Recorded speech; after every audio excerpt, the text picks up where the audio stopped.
Oh there. Do this angle first. You guys can say what's up. Did I actually start the stream on time for once? Is that a first? Pretty sure it is. Like actually starting the stream on time, so I appreciate you guys being patient with me. Oh, donos today will result in likely, you know, a couple drinks. Today at work was interesting, let's say that. So the trader says first, thanks for stopping by and being the first. Friday night vibes, let's go, dude. I need to update those emotes. I'm gonna keep most of them, but I do want to update and add a few more. I'm just kind of curious what YouTube has in store, because I don't know if I've earned more or I've kind of keeping the same I already have. I'm not entirely sure, to be quite honest. Hold on. You guys hear me? Why am I muted? Hold on. Hold up.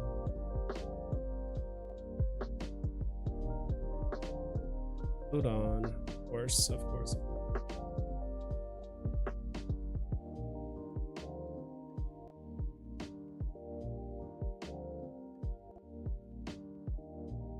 All right, let's try this.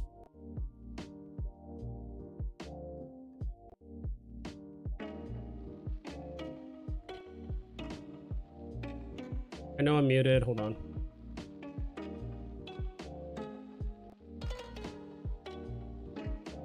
All right, what about now? Okay, there we go. All right, you guys should be able to hear me now. See, that's why I started a bit early, so I can fix up all these. Yo, you guys could hear me the whole time?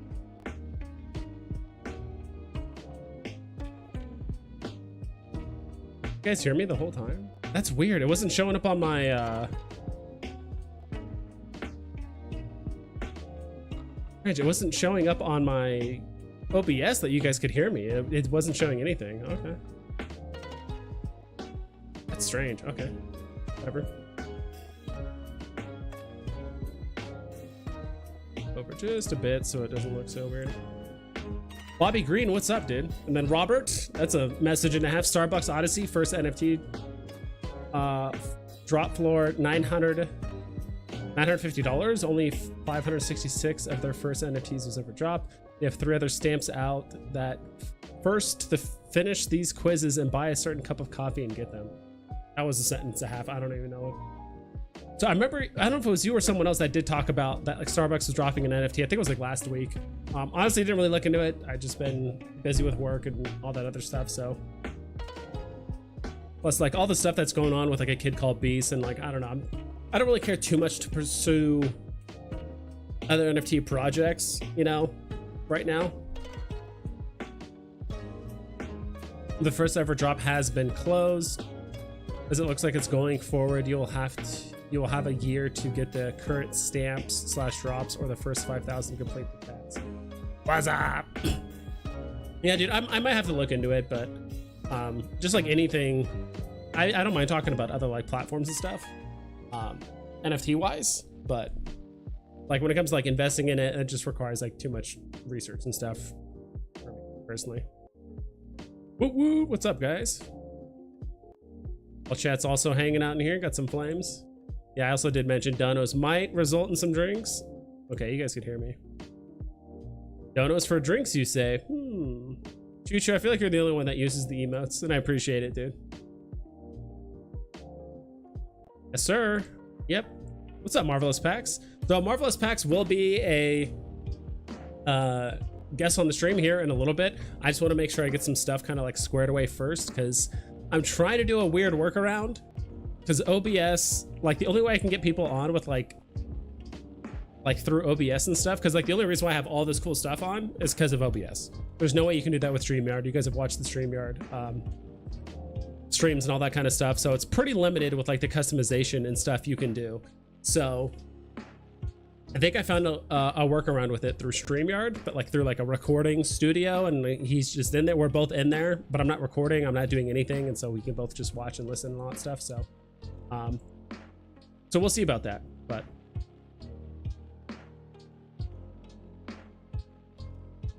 yeah, dude, the market's been going crazy recently. Ever since that, dude, that fifth Infinity Stone drop completely just blew my mind. I had no idea that like 5th Infinity Stone was just going to drop so soon. I thought it was going to be another 2 months, and I'm like, cool, I have like 2 months to just kind of like wait for prices to go down a bit, maybe actually buy like the secret rare or whatever of the Eye of Agamotto, but things have just absolutely skyrocketed, and there's like no way I'm buying the Eye of Agamotto now. It's just way too expensive. So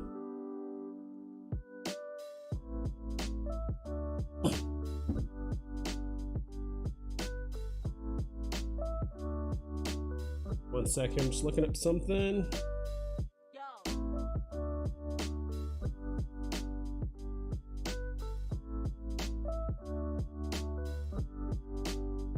I forgot to charge my phone, so I'm just making sure I didn't, that I wasn't like missing anything. Jared Souza? I don't want to say Sosa, but Souza. What's up, dude? And then Diamond Ink. Yo, we got everyone filing in here. I appreciate it.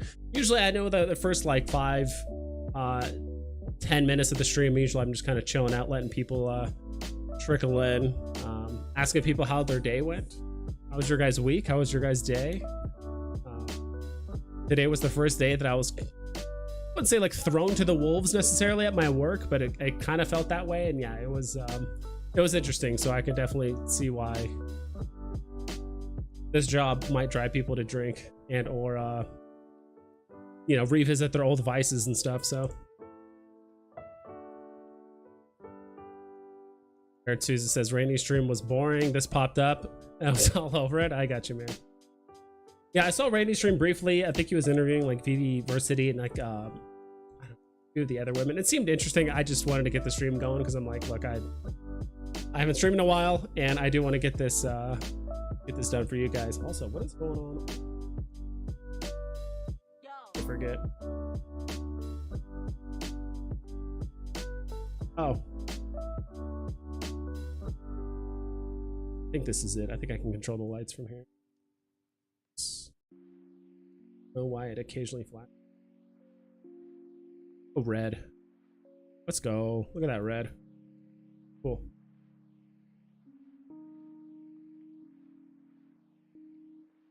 How you been? Did you go for the drop? So I actually did go for the drop on the, what's it called? This Oswald one, and I actually did land a secret rare.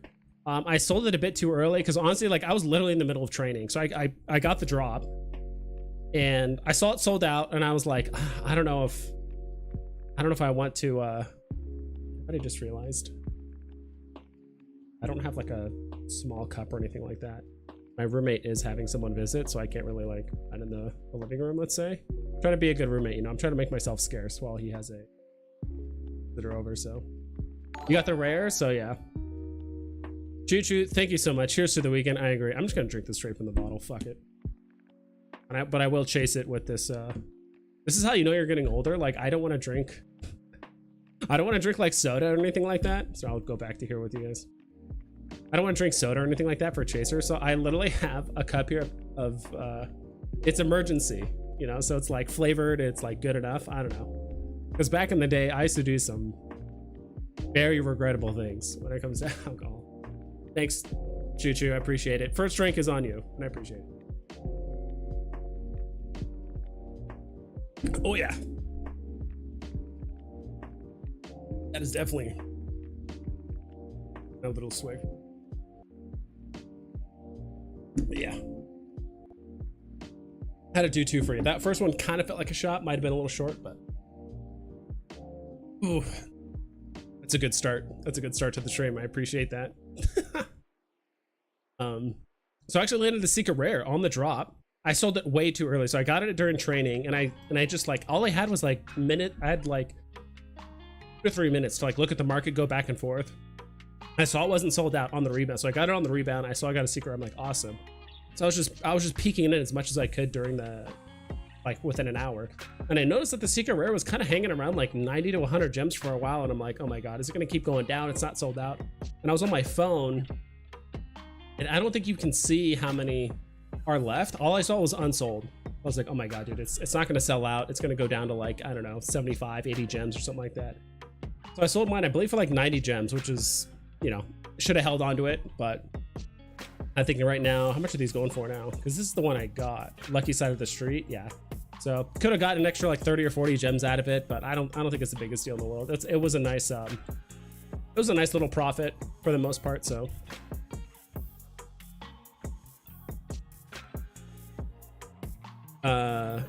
with a non-secret rare. So yeah, I got a secret rare on the drop. I just flipped it. I just took the profit. I don't really have enough gems or really care to like chase it and like get the set and all that stuff. So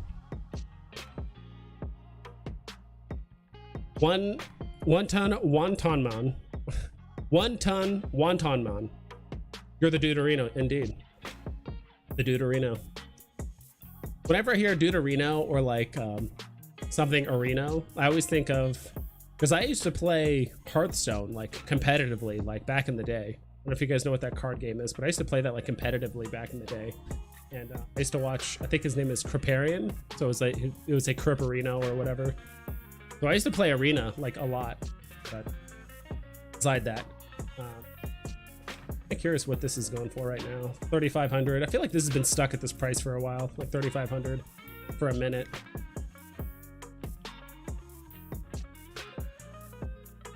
Just kind of hanging out. I did buy this just because it was basically free. Like I made like a 30 gem profit or whatever, so I just bought this I think at like 25, and then I'm like, all right, I'll just flip it if it goes a bit higher. So I'm kind of curious. It's or I guess I could have just clicked on my,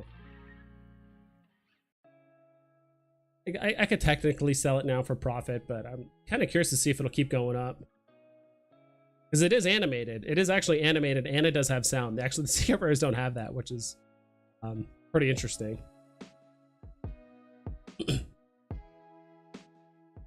I would say probably in about 10 or 15 minutes we'll bring on Marvelous packs. We're gonna talk market. We're gonna talk a lot of X-Men. This isn't like an X-Men official like stream. I'll probably have that be a separate thing, and yeah, I definitely want to start collabing with other content creators more, because me and Marvelous Packs were definitely geeking out on X-Men comics. My last stream, I was just talking about it. He was mentioning a bunch of stuff. I'm like, dude, we need to collab and get something going. So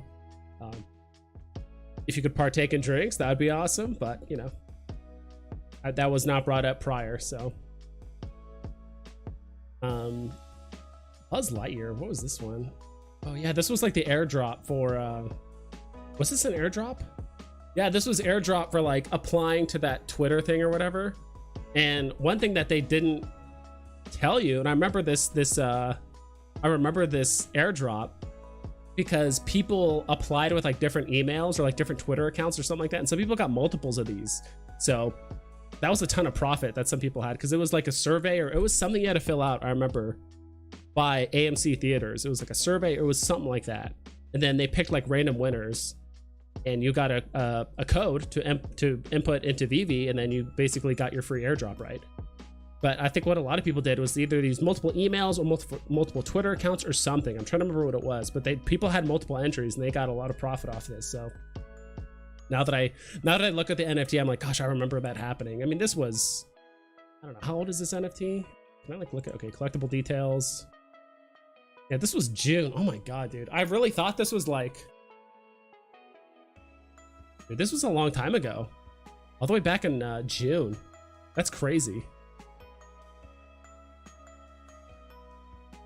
Go back to the market.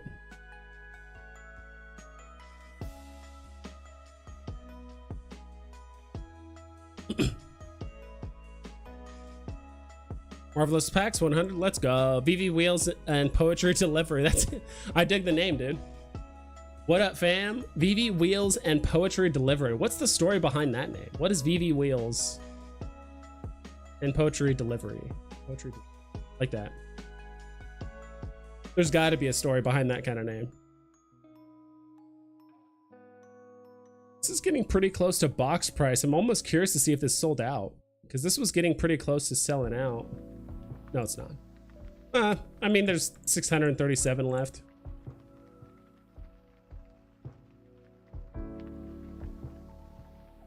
Boba Fett is a steal. What's Boba Fett at right now? Let's see what Boba's at. Boba. Boba. Dude, the B key on my keyboard is a little messed up. That? Oh. Star Wars?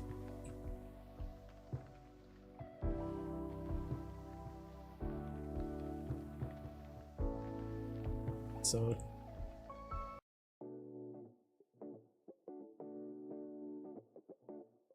like this one. Is Boba Fett a steal? I guess it depends on which one you're buying. I think I have the both common and uncommon. I don't have the ultra rare, but it could be a good time to snag one up. It's the posters, vehicles, droids, Obi-Wan series. Wasn't there one that said like bounty hunter collection or something weird?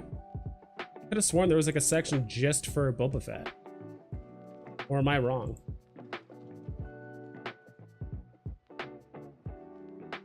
I could have sworn he had like his own thing going on. Vehicles, Father's Day, droids. I thought he's... Of course, when I look up Star Wars, it doesn't show up. Like, it's just being weird.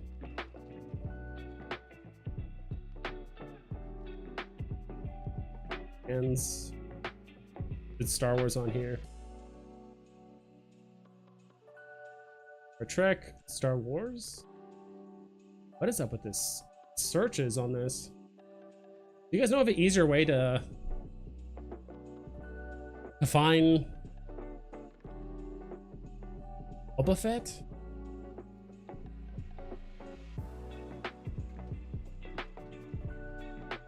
Let's see, has some like really obscure names.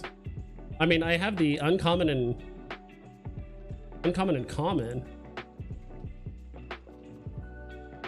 Yeah, I thought it was called like Underworld's Collection or something like that. Okay, here we go. All right, we'll just do it this way then.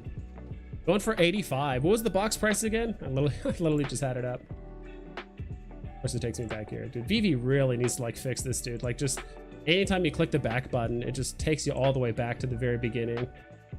That's like already a nightmare to find these things sometimes. Well, I guess I have two commons. I didn't know that. Yeah, the box price of these was 80 gems. So, I mean, literally the ultra rare is back at box price, basically. For the most part. You could probably wait a little bit longer and probably get it for box price. You really want to know? Sure, why not? Throw it in chat. Are you a Star Wars fan? Yes. Not as big as Star Trek personally, but I know Star Wars is infinitely bigger than Star Trek. So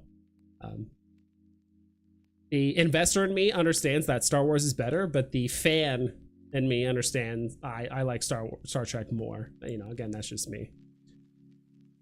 Picked up a UR Boba for 75 last night. Dude, that's a hell of a steal. Underworlders. Okay, yeah, I guess I didn't look up the U or whatever. Underworlds, yeah.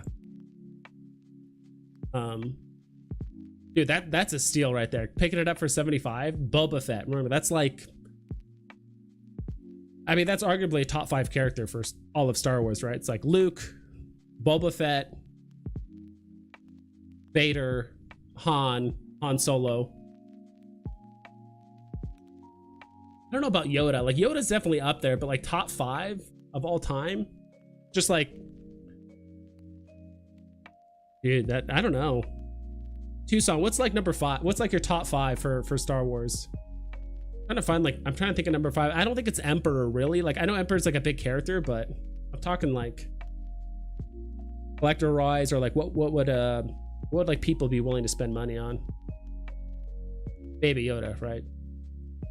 Who knows? I hope I can change the name one day, and I'm Veve Wheels because I'm paraplegic, so thought it would be cool. Dude, that's sick. And I could kind of tell by your picture, but I didn't want to assume. It's also like a tiny picture based on what I'm seeing, so it's kind of hard to see.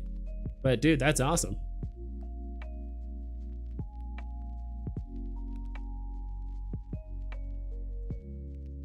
All the way down. Underworlds, all the way down. Okay.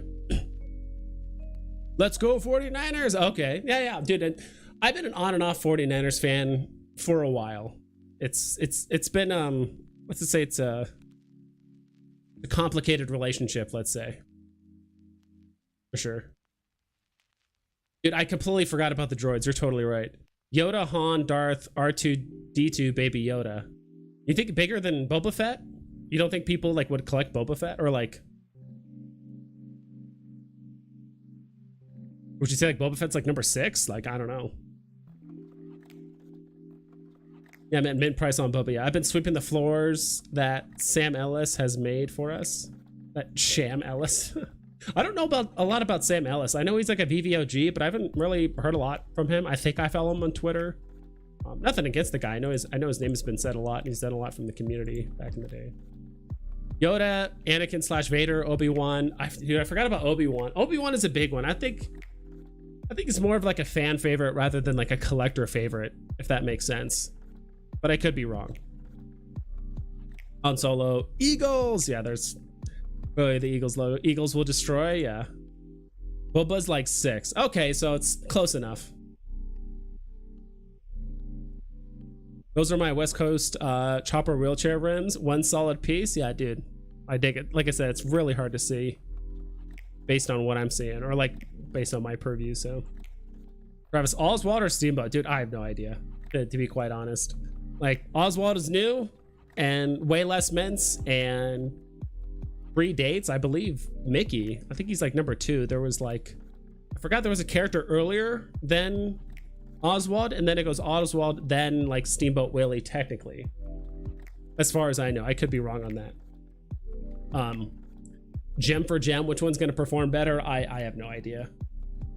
Me personally, like, the longer I've been on Veve, and I really think it's kind of gotten to that point, like David Yu has said, like, all right, everyone's kind of picking a corner, you know, you gotta, like, you can't afford every collectible in the drop, you can't collect every IP and all that stuff. Like, it's starting to get a little pricey, right? Even in a bear market, stuff is starting to get a little bit pricey, especially if you want to kind of collect everything you want. Definitely can add up. So, all right, I think we're kind of getting to that point.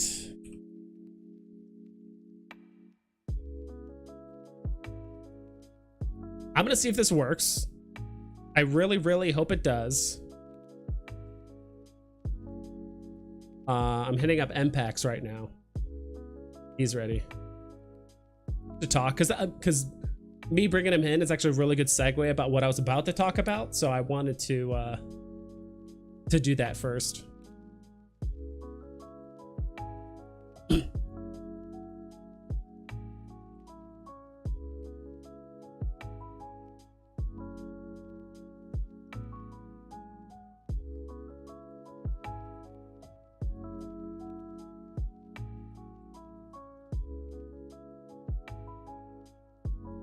All right, let's see if, okay, I'm gonna try something really quick. This might take a quick second.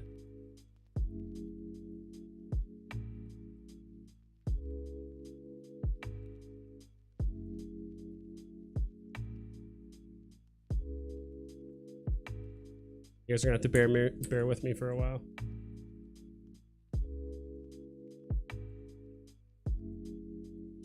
All right, just give me a sec here. Gonna navigate a few things here.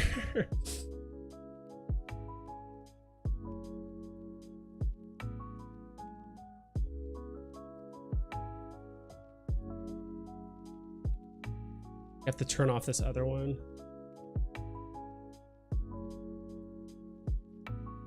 That's off.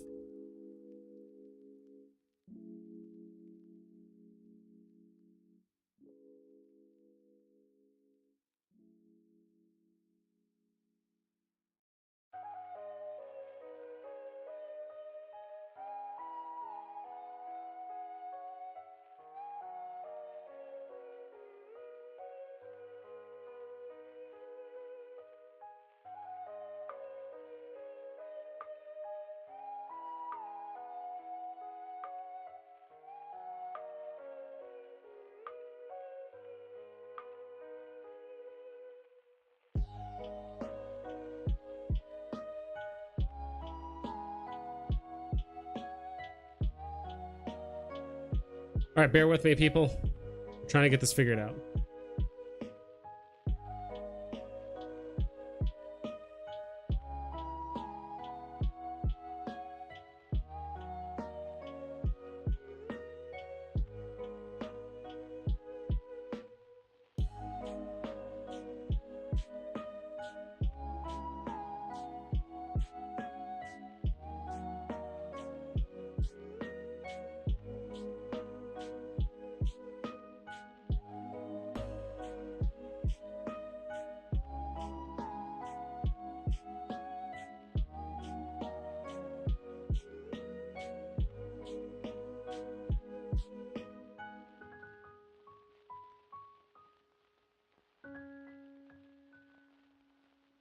All right.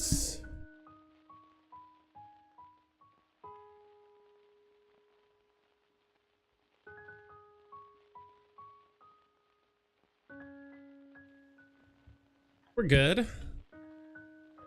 Okay, can you hear me? Marvelous. Yeah, can you hear me, bro? Yeah, yeah, yeah. Okay, okay. I think we're good. Cool, cool. Let me just send this out to a couple people, see if they want to join us in the Yes, chat sir. too. Yes, sir, bro. How All you right. doing, brother? Doing awesome. Let me. Like I said, I think I found a workaround with all this shit. This is awesome, man. I Everyone's like it, gonna see man. what I'm And doing on the StreamYard's back cool. end. Yeah, StreamYard's awesome. It's interesting because I'm like using StreamYard, like, because we're not this is like a recording portion of the of StreamYard. So it's like technically I, should be quote unquote like recording or whatever, but I'm not. So I'm just like, this is just a placeholder, and I'm actually just sharing my screen on this. So I should still have everything like up on the screen. Yeah, it looks good. I see. I just need to move the market. I just need to move the chat overlay so it's not covering your face. But other than that, dude, hell yeah. So I can see chat. Everything's working. Everything is squared away. Yeah, and I got my phone on so I can see the chat too. Oh, yeah. So that way I can follow along with you. Yep. And we just got We can just chill. the chill ass music. So, because what my segue was earlier was because people were asking like, hey, should I invest in this? And this are questions I used to get all the time. Back in the day, but it's like now it's like David E was right. There's a point where it's like, all right, you kind of have to pick a corner. Unless you're like a mega whale, you're not going to be able to buy everything. So kind of like the corner I've decided to pick, literally over the last like month or so, it's like, all right, I think I'm going to buy what I can. I'm obviously going to play the grails on drop no matter what it is. But at the end of the day, like, if I have a lot of liquid gems, like I'm just gonna buy X-Men comics, like just stuff from like the 90s X-Men cartoons, a lot of the FAs. So it's like I'm still waiting on, like Juggernaut and Omega Red and Wolverine and all these other characters that could show up in Veve. I'm like, dude, there's a lot of fans like me and you that just like the cartoon. It's like I would totally buy the FAs, which I'm already doing. So, dude, there's like, that book is big too. I think that's what, number 12, right? X-Men 12 is first appearance of Juggernaut. Mm-hmm. Man, it just shows we don't even have like the big like books of X-Men in the app yet, but like because there's so much other stuff going on, I've also checked out. Like I didn't go for the Disney drop. I have only been going for the comic drops lately. I'm starting to realize I have to pick my lane and pick it fast because it's way too much to collect, Mm-hmm. Is there anything else you're collecting right now, like outside of like maybe comic books, anything like that, like collecting wise? Because some people are talking about Star Wars, some people are talking about lightsabers.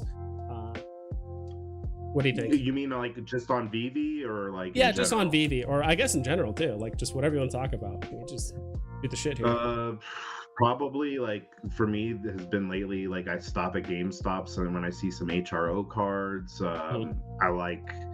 I really do like on Veve the fact that like the Infinity Stones is a lot of fun right now to chase, and also I'm excited about more FA characters that they will drop. I mean, for me, everyone went crazy for Miles.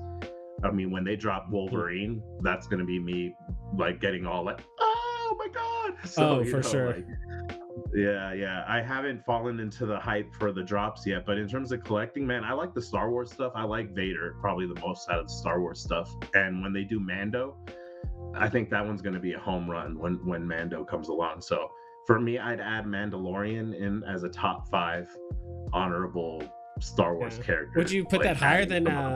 Would you put it higher than Baby Yoda, or is it like on par? Probably. I mean, I get the popularity of it, but I'd say like they'd almost be like a drop that might come together, where you might get like a secret rare where it's Mando and Baby Yoda, I can definitely see that. That could be cool, but yeah, it'd probably be smarter for them to split those up because you could make so much more money off just Baby Yoda, Grogu alone. So Yeah. But I'd say Mando for me is just from in my PC top 5 of Star Wars. I Mhm. put him up there for sure. Something I've noticed, and actually the fact that you just brought it up, where it's like, oh, it'd be cool if they did like Mando and Yoda. I can't, maybe other than like the Obi-Wan drop, but I'm trying to remember the last time Veve actually did like a blind box drop with like different characters. Like they're all different. It's not the same thing, 3 different variations. Because we just had Oswald. It's actually probably easier to like pull up the store, go to drops, because it's like Oswald is the same thing 3 different times. I guess kind of Alice in Wonderland, but I guess I'm talking the more significant drops. You know what I mean?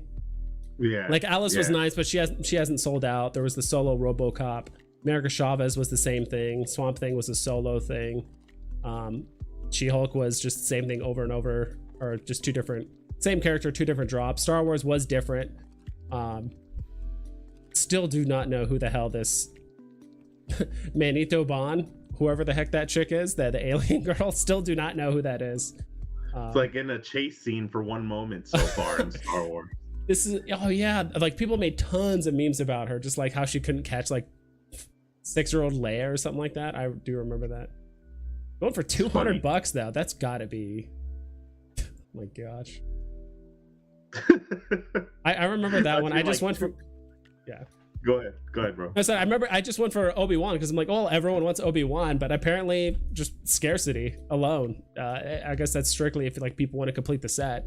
I guess there are people out there that are like, I want to complete every Star Wars set no matter what, including this no-namer secret rare. Like, you just have to have it, right? I mean, for 200 gems, I feel like there's so many other opportunities. Like, if I were to just like come in with just 200 gems, I mean, I could buy up a lot of cool other stuff instead. So oh, for I don't sure. get it. I don't know. I don't understand some of these prices at all. It still boggles my mind, but yeah, because if we take a quick look, like these are some of the recent purchases that I got. Because if you actually just go to collection and you just go to like what you own, it's organized by date purchased. So this is some of the stuff I bought, I would say somewhat recently. So I got the Rogue Ultra Rare on drop, FA Rogue, and then I bought this because this was like 6 gems. I just love the art on this X-Men that has like all the good guys. I like the villain one too a lot. I think I own that one. Bringing the mystery. Dude, shout out to BB Ball. That was my first time ever collaborating with him, and it was that Rogue drop day. I remember that you were in the chat hanging with us, and I'm so glad you hit that ultra rare too. So that's good memory right there. Dude, I really think, I genuinely think the old people are sleeping on the ultra rares. Like, I know everyone talks about the commons and secret rares when it comes to like MCP, or people want the original cover or whatever it is. But I mean, the Veve exclusive covers, dude, like comic book collectors, they go crazy for those exclusive covers. And I do think the full color version of the ultra rare, and and a lot of these ultra rares, they're like, for some of the really big comics, they're like 1/10 of the price, or sometimes, more often than not, usually it's like 1/4 or 1/5 of the price of the secret rare.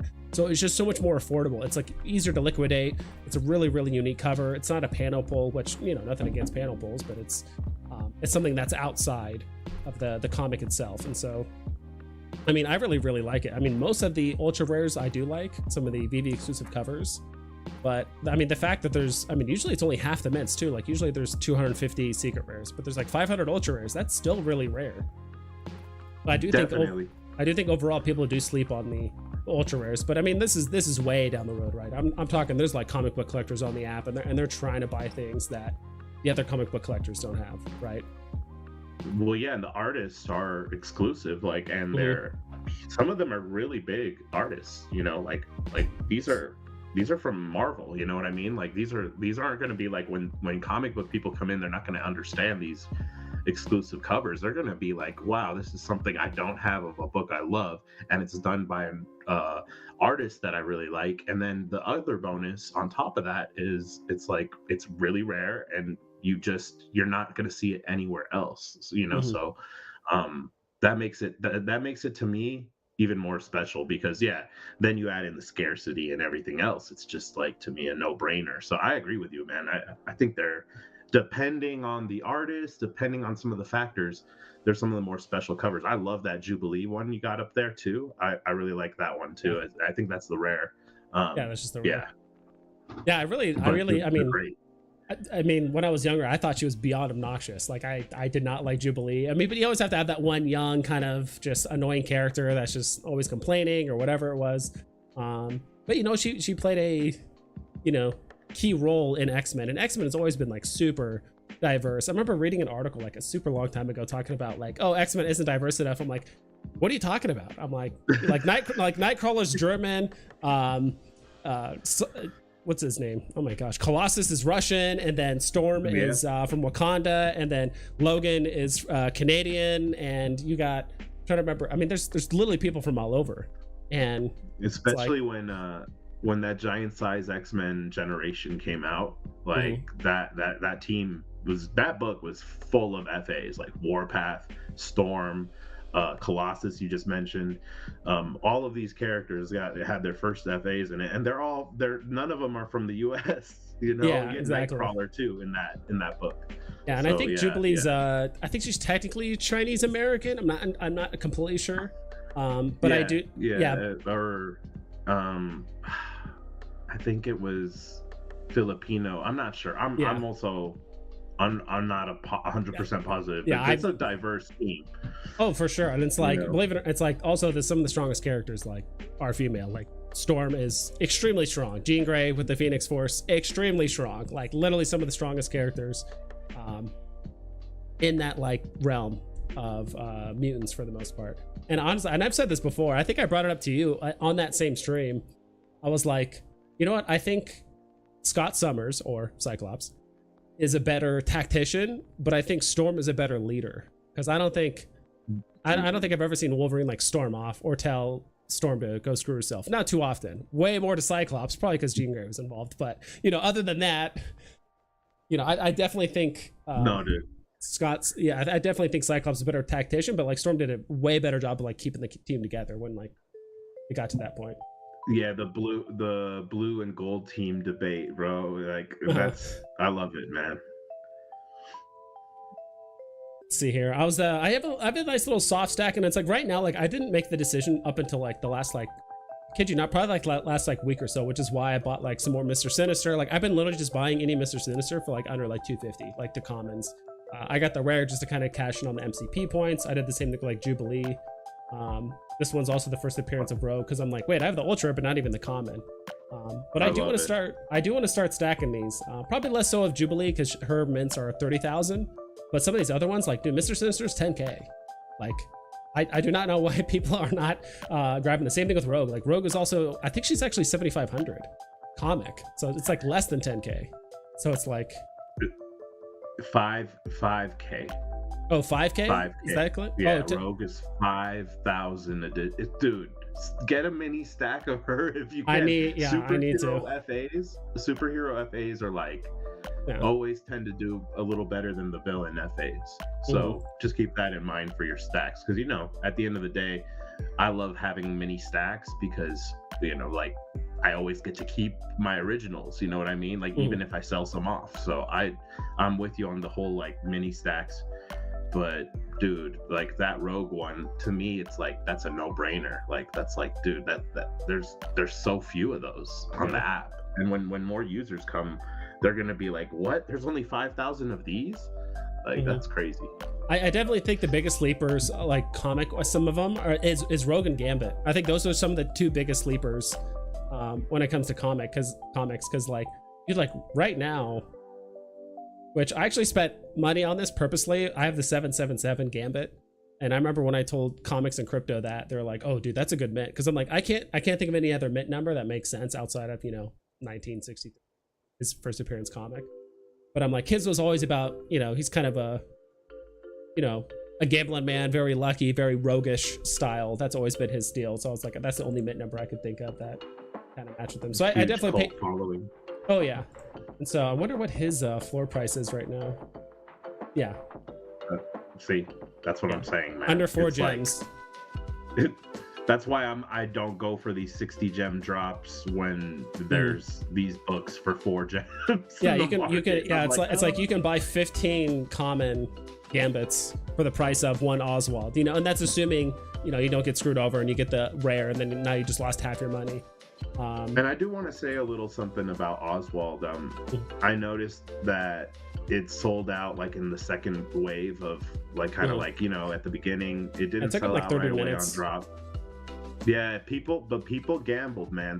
They went back in when they saw the odds went in their favor of hitting SRs. They started seeing how the deliveries went, and their odds of hitting a SR went up dramatically. So I think that's really what pushed it to, like, for people to keep like minting and minting and minting. Oh yeah, because the same thing happened with Mr. Sinister, right? Like that thing was in the shop for at least a week or so, maybe even 2 weeks before it truly sold out. People look at what's remaining, and then they do that kind of slot machine thing where they see someone at a machine that hasn't been winning for a while, and they go and sit in and go, and hope they get that SR. Yeah, I was watching Mr. Sinister the whole week, and every day I would check in probably like every like 6 to 12 hours. I would always check it, and sure enough, even though there was like, I think there was like 2,000 or 3,000 left like the day of the drop, but every day I saw like 200 or 300 get bought up. And shortly, and I remember posting it actually on Sleeping Comics channel, or not channel, but his Discord. I said like, hey, by the way, guys, there's like 600 of these left. Like these are actually getting bought up pretty quick. Like I think these are going to disappear in the next like 2 or 3 days. And sure enough, it did. I mean, prices didn't skyrocket, but I think they went up, you know, a tiny bit for the most part. But typically the prices of these type of comics start going up when people like just forget about them, right? And people are just slowly stacking them. And then next thing you know, you're looking at Jubilee or something like that. It's like, oh, this was at like 2 gems for like a super long time. I mean, it still is, but eventually, the next thing you know, you just blink, and then now it's at like 270. You're like, whoa, this thing went up 15%, 20%. I mean, look at ASM 2 and ASM 4. They can easily like jump up their floors because there's just so few of them, and then like I think that you're gonna see those floors like quickly dissipate. Man, they're just, people are stacking these books. They're just too cheap right now. Yeah, especially since it'd be so nice to have on your Veve showroom or whatever it is. You have ASM like 1, 2, 3, 4, like all 9 all right next to each other. Like that'd be perfect. That is literally a dream comic book collect. That's like a comic collector's like dream. Have all those first appearances, all those comics like straight across. Like no one else has that. Right, and there's still a couple more we still need for the Sinister Six. We still need Electro and Mysterio. I know Mysterio is part of the original Sinister Six team. Yeah, but I think like those Silver Age books, that those first like 15, 20 ASMs, those are museum type keys, those are big. They might not all be grails, but they're really big books. Oh, for sure.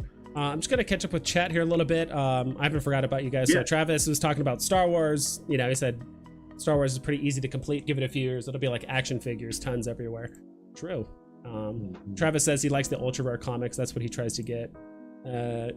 Jury Singh, what's up, dude? And then Roger Dodger rips says, yeah, yours are pretty cool. I'm still a SR or commons guy. I honestly, I think with commons, like you can't go wrong. Like no matter what you buy, I feel like as long as you stick with semi-significant comics, at least, as long as you're not stacking like Alpha Flight 1 or just something like really random that people don't really care about too much. I think if you buy any rarity, it'll be fine. Obviously some rarities are going to go up more than others. Some are going to be more scarce than others, but it's like, I love the rare and ultra rare from X-Men 129. I don't have a big stack of them. I only have a few of the rare. I think I don't even have the ultra rare yet, but man, the artists did a great job on those covers, bro. Like, and that book too, the X-Men 25 as well. Like that. Yeah, which one's those X-Men books? Some of those covers are spectacular. 125. Which one is that? Wolverine, is it right? Oh, is it Wolverine? Okay. It's X-Men 25 is the Fatal Attractions. It's that one you just saw with the Magneto cover. What was the one you originally said? Is that Uncanny X-Men? You said like 155 originally. Sorry. The 129 is the one I was just talking about. That bottom left one. And that was the one I was talking about with the rare and ultra rare. If you look at those covers, they're gorgeous, right? I mean, like some of these covers that are original to Veve just look so good. I know this book has 30K editions, but it's still very, very nice. Oh yeah, I remember. I think I looked up like a random article, like probably 2 or 3 weeks ago, and it said comics with multiple FAs that you should buy, and I think this one was one of them. Same thing with there was one where it's like Quicksilver and someone else. I'm trying to remember. And then there was another comic, the new one, like the new Avengers group that has like a bunch of FAs in it as well. And they're talking about physical comics as well. But this one is like, you know, Kitty Pryde and Emma Frost are, you know, pretty significant characters too, right? So yeah, having like double FAs, I do think oh, go ahead. It's the first appearance too of like is it the Marauders or is it the Marauders? Like I think it's pretty cool. The Marauders is like that mutant gang, right? I like these books. Or am I gonna get confused? Yeah. The classic cover with Wolverine's you know, right there, and the Colossus, it just looks great. And then with that X-Men 25 one, you had the uncommon that was like a poster. Like you could own that, but only as a poster form in physical.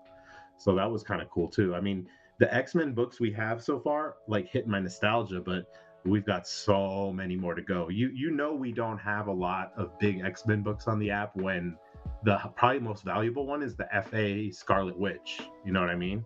Yeah. So, and I mean, I remember when people brought up, or I'm trying to get Veve Arcade in here because he's another huge X-Men fan. I kid you not, like I don't have any tattoos, but if I were to get a tattoo, I mean, Vegas is only like a 4-hour drive away from me, so I'm more than happy to go see Veve Arcade. I would totally get a tattoo of like Wolverine and all these guys. Like, dude, I would totally have. And that's the other thing too. It's like I would want an artist that's like actually a fan of the character, that actually understands, you know, the meaning behind it. Shout out to Veve Arcade, right? Shout out to the fan, totally. Man. Dude, he's got a great channel. Choo Choo says he snagged the ASM2 secret rare right after the drop. Crazy how low it was. Yeah, dude. I mean, I don't have a ton of cash to throw into the app, so right now I'm kind of sticking with like commons, and then if I can kind of grab like a rare or an ultra rare at most, if it's on like the low end. But like grabbing SRs is a bit much for me. But dude, that's awesome. Like secret rares, that's a big deal, dude. That's an exclusive group, especially if you can get something like Amazing Spider-Man, X-Men. Like those are big comics, and big comic collectors aren't just going to stop at one, right? They're not just going to want to grab ASM 1. They're going to grab 2 and then 3 and then 4. Like they're going to want all of it. So that's a good snag, Choo Choo. And Roger Dodger Rip says, well, I am not stacking, not brand Ech, but I'm an IRL corrector for Four Bushman. Interesting. Four Bushman, is that like a...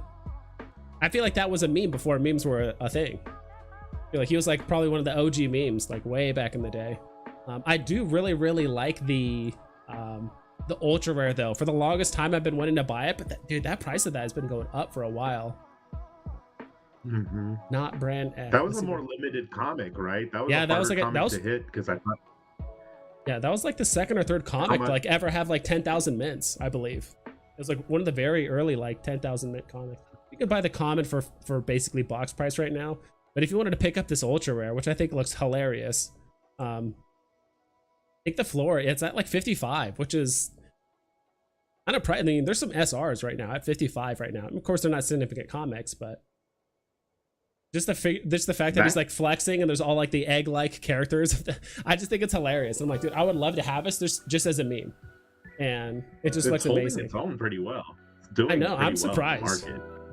So definitely, yeah. I'm gonna shoot a message over to Veve Arcade, see if he wants to join. But in the meantime, I'm just gonna catch up with chat. Oh yeah, I would love them to get more X-Men on Veve. Yes, let's do. It's coming. I have that not brand X in real life. Really? It's common cover.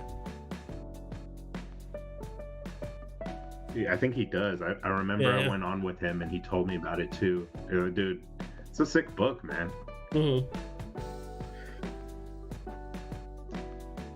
Like I messed something up. It's aged well. It kind of shows you that the comics are pretty stable in the market because it's aged pretty well, like for being in such a bear market of the past year. Like I know this book has been on the app probably like almost around a year now, so yeah. Okay, let me shoot message over. Hopefully I should still have the same copy paste. You guys aren't seeing everything, right? Oh, they definitely are. Dude, I bet you that's doing better than Rogue right now. And Rogue has 5K editions and is a bigger character, obviously. Give me a sec here. Let me find Veve Arcade. I haven't talked to Veve Arcade in a minute. There we go. Go back to here. I have to like reshare like my full screen and all that fun stuff. So. Yo Vibes, do you work Sunday mornings? No, I don't work weekends, so just typical. Maybe join Veve Arcade and I Sunday morning. He's gonna do a live stream around 9 a.m. So maybe we could hang Pacific out and time. Yeah, just for like an hour or so.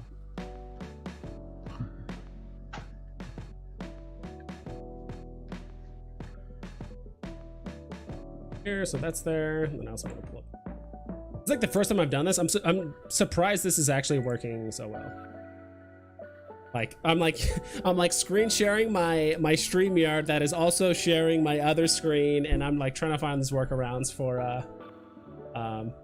Dude, you're balling, bro. You're balling. Do your thing. I want to have all like the fun stuff going on, you know. I want to have all the fun notifications and stuff, but yes, dude, common cover. Let's go. Lights in my background. I want to like get some vibe lights around, like just around my little arc, so I could like. Oh yeah. Kind of like keep the vibe going. I feel like I'm way too bright. Yeah, hell yeah, dude. So like this little like light thing or whatever. I mean, I can actually just show you guys really quick. Like this like light thing up here. You can get that on Amazon for like, I don't know, $40. And then these lights, there's like 2 of them technically, because there's actually one here. And there's like one up on this wall in front of me. Those were also, I think, probably like $50. So it's, you know, this is just the vibe I wanted to go for. And I'm like, you know what? I have a bit of extra cash from work. Like I might as well throw some stuff. And I have to keep up the vibe set up. So it's dope. I love it. I love awesome. your I always like coming in and chilling. Like if I'm just like sitting back or I'm on the porch relaxing, having some iced tea, I just turn on some vibes and he's got the chill music in the background. Bro, love your streams, man. Sir, thanks appreciate it, dude. Yeah, of course. So Roger Dodger Rip says, I have a conspiracy theory about Not Brand Ech. The day it came out, the very next night, the first boy sweep came. And bot banned the next day. I think that it may be extremely limited supply at burn. Interesting. So okay, so you're saying like it was gobbled up by bots, and like the very next day there was like a huge sweep of bots. And so yeah, I mean there could be a chance that like just 30% of the supply is just gone, you know. I'm really curious how Veve is going to approach, you know, banning accounts, burning NFTs that are left in bot accounts. Like, how are they going to do that? Are they legally able to do that? I think they're still trying to navigate that themselves. Like, they're not entirely sure what to do. I think you're right. Alex mentioned in a space just that, how they're really still don't know for sure what they're going to do. Are those going to be burned? Are those going to be, you know, held back, or what they're going to do with those? So definitely think they don't even know yet, because they're still working on their burn stuff. And I've been hearing rumors that David's been talking with Colex, which is, you know, the developers that have been on the tech side of HRO. So it's going to be interesting to see how the market kind of evolves like in this year, because I feel like a lot is going on behind the scenes, and I don't think they meant to drop that reality stone on us so early, you know, like, yeah, dude, so that interesting to see what's going down. I was upset because I did want to start grabbing the Infinity Stones. Like, there's no way in hell I'm going to be able to grab the secret rare of the Eye of Agamotto, but I could grab the rare or whatever, which is like the next best thing. But like, part of me is just like, I really hope they're not like, all right, you have to collect the whole set of all of them, because technically they're all one item sets except for Eye of Agamotto, which was like a 3-part set. So Alex did admit how the uncommon really, he was in a space with us last week or a week before, and how he was like, well, clearly the uncommon isn't going to have to do with it, and that was a big mistake on our part, and we've learned from that. And you know, he was just admitting how that one is like really, like he said, it's like that's the 4 gem kind of meme of the Infinity Stones. Yeah. And I was like, oh, actually, it's worth 7 gems. He's like, oh, I guess it doubled because of the pump before the Power Stone drop. So he even jokes about that uncommon. So I think that one won't have anything to do with it. It'll be all on the rare and the secret rare. And that's pretty much what the community's already been speculating. But he hasn't even given us further on that. And I went out and said to him, yeah, this is my prediction, Alex. I think we're going to get a stone every 3 months because we've been getting a stone like clockwork almost exactly every 3 months. So the next one will be the reality stone and then the soul stone. And the soul stone will finish up in the summer and we will have burning by then. And he was the poker face legend. All he gave me was, okay. Yeah. So, yeah. This one definitely heard what I said. It was like, let's throw him off. Yeah, dude, that definitely. So you're the reason why the reality stone dropped early. It was a reality check by. Yeah, I by take him responsibility. to you. I take responsibility. God damn it! I was hoping to get like another month and then like wait for it to kind of like fizzle out and there's like another random drop and people get hyped about. I was totally ready to buy it. I mean, you could still get, a lot of the 1 of 1 sets for the Infinity Stone still relatively on the cheap. It's just the Eye of Agamotto that's throwing a lot of people off just because that secret rare. It's like, all right, like, could you get away with just a rare, or like, should you just play it safe and just get the whole set? And I think there are going to be quite a few people that do that. Let me just catch up with chat. Roger Daughter says, yeah, I've got a 9.4 slabbed on the wall with the rest of the run. Raw, that's awesome. Yeah, he's talking about his not brand interesting. Veve Vault in the house. What's up, dude? Sup, Vibes and Marv? Mr. Singh is saying that Uncommon has the stone as per description, so technically it does have the stone hidden. Who knows, dude? Like, I would hate to like tell people like, oh, it has the stone, it says in the description, but then, Veve or Marvel or whatever, maybe they can't set it up in a way where it's like, oh, if you just own a collectible, I mean, maybe, I'm not entirely sure, but it also doesn't, if you have the gems, it doesn't hurt to be safe to like just grab the whole set. Like, that way you just can't go wrong. If you own it all, you can't go wrong. Says, what the heck? Why wasn't I sub to you, Arcade? Sub now? Let's go. There's no airdrop incoming? Ah. Veve Arcade's theory is that there's no airdrop at all, and it's just all a scheme to get us to start buying stuff. What do you think?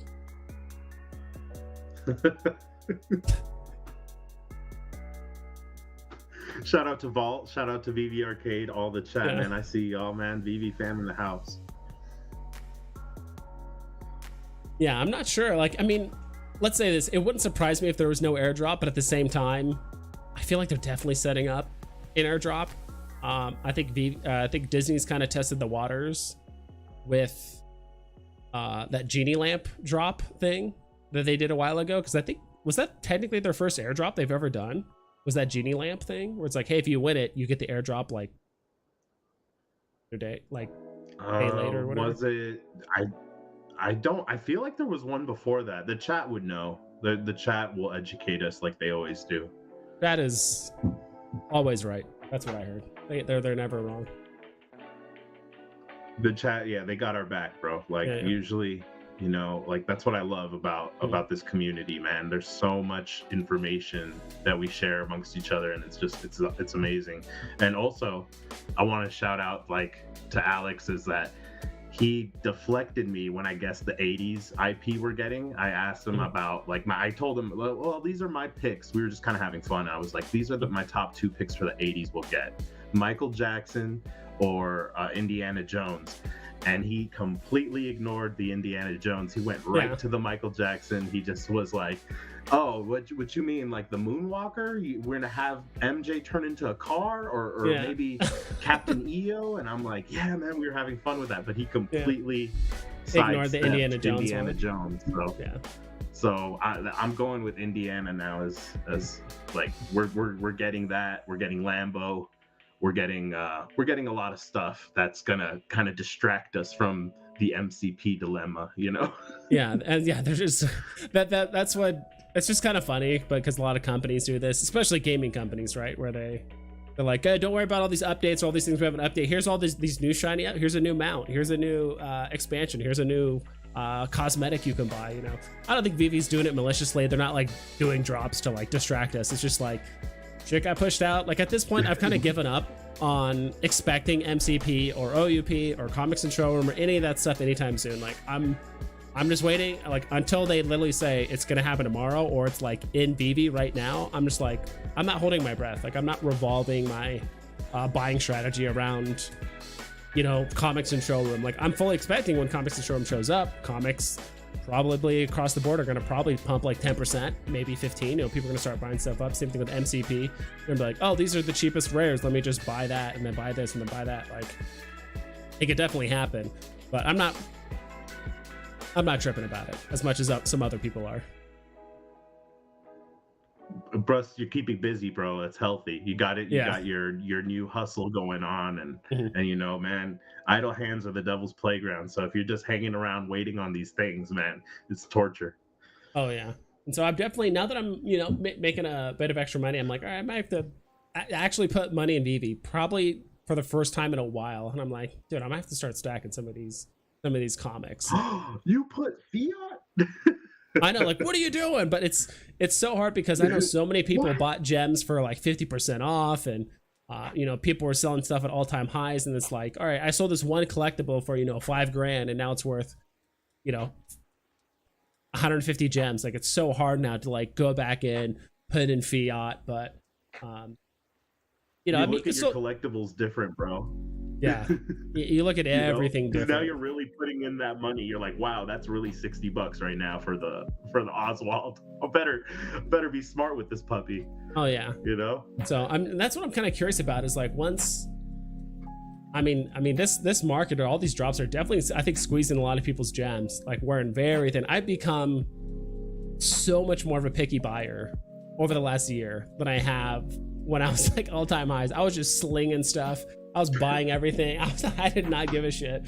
I was just like, I think at one point I had like a small stack of Throgs because I'm like, oh, like no one's really paying attention to Throg. Like let me buy like 6 of the ultra rares, and that shit just dumped. Like it went up a bit, but like that was probably like the worst purchasing decision I could have ever done because like everything else is going up, and like Throg like went up like 10%, and I'm like, wow, everything else is up like 40-50%. Like Throg like hardly moved, and that was kind of around the time where like the Loki show happened and like Throg kind of made like a little appearance and he could have all that stuff. But I don't know, it was definitely a fun time, but it is hard to like, you know, throw down $100 and then buy you know, let's say like 40 of the $2 comics, right? It's so hard to like conceptualize that.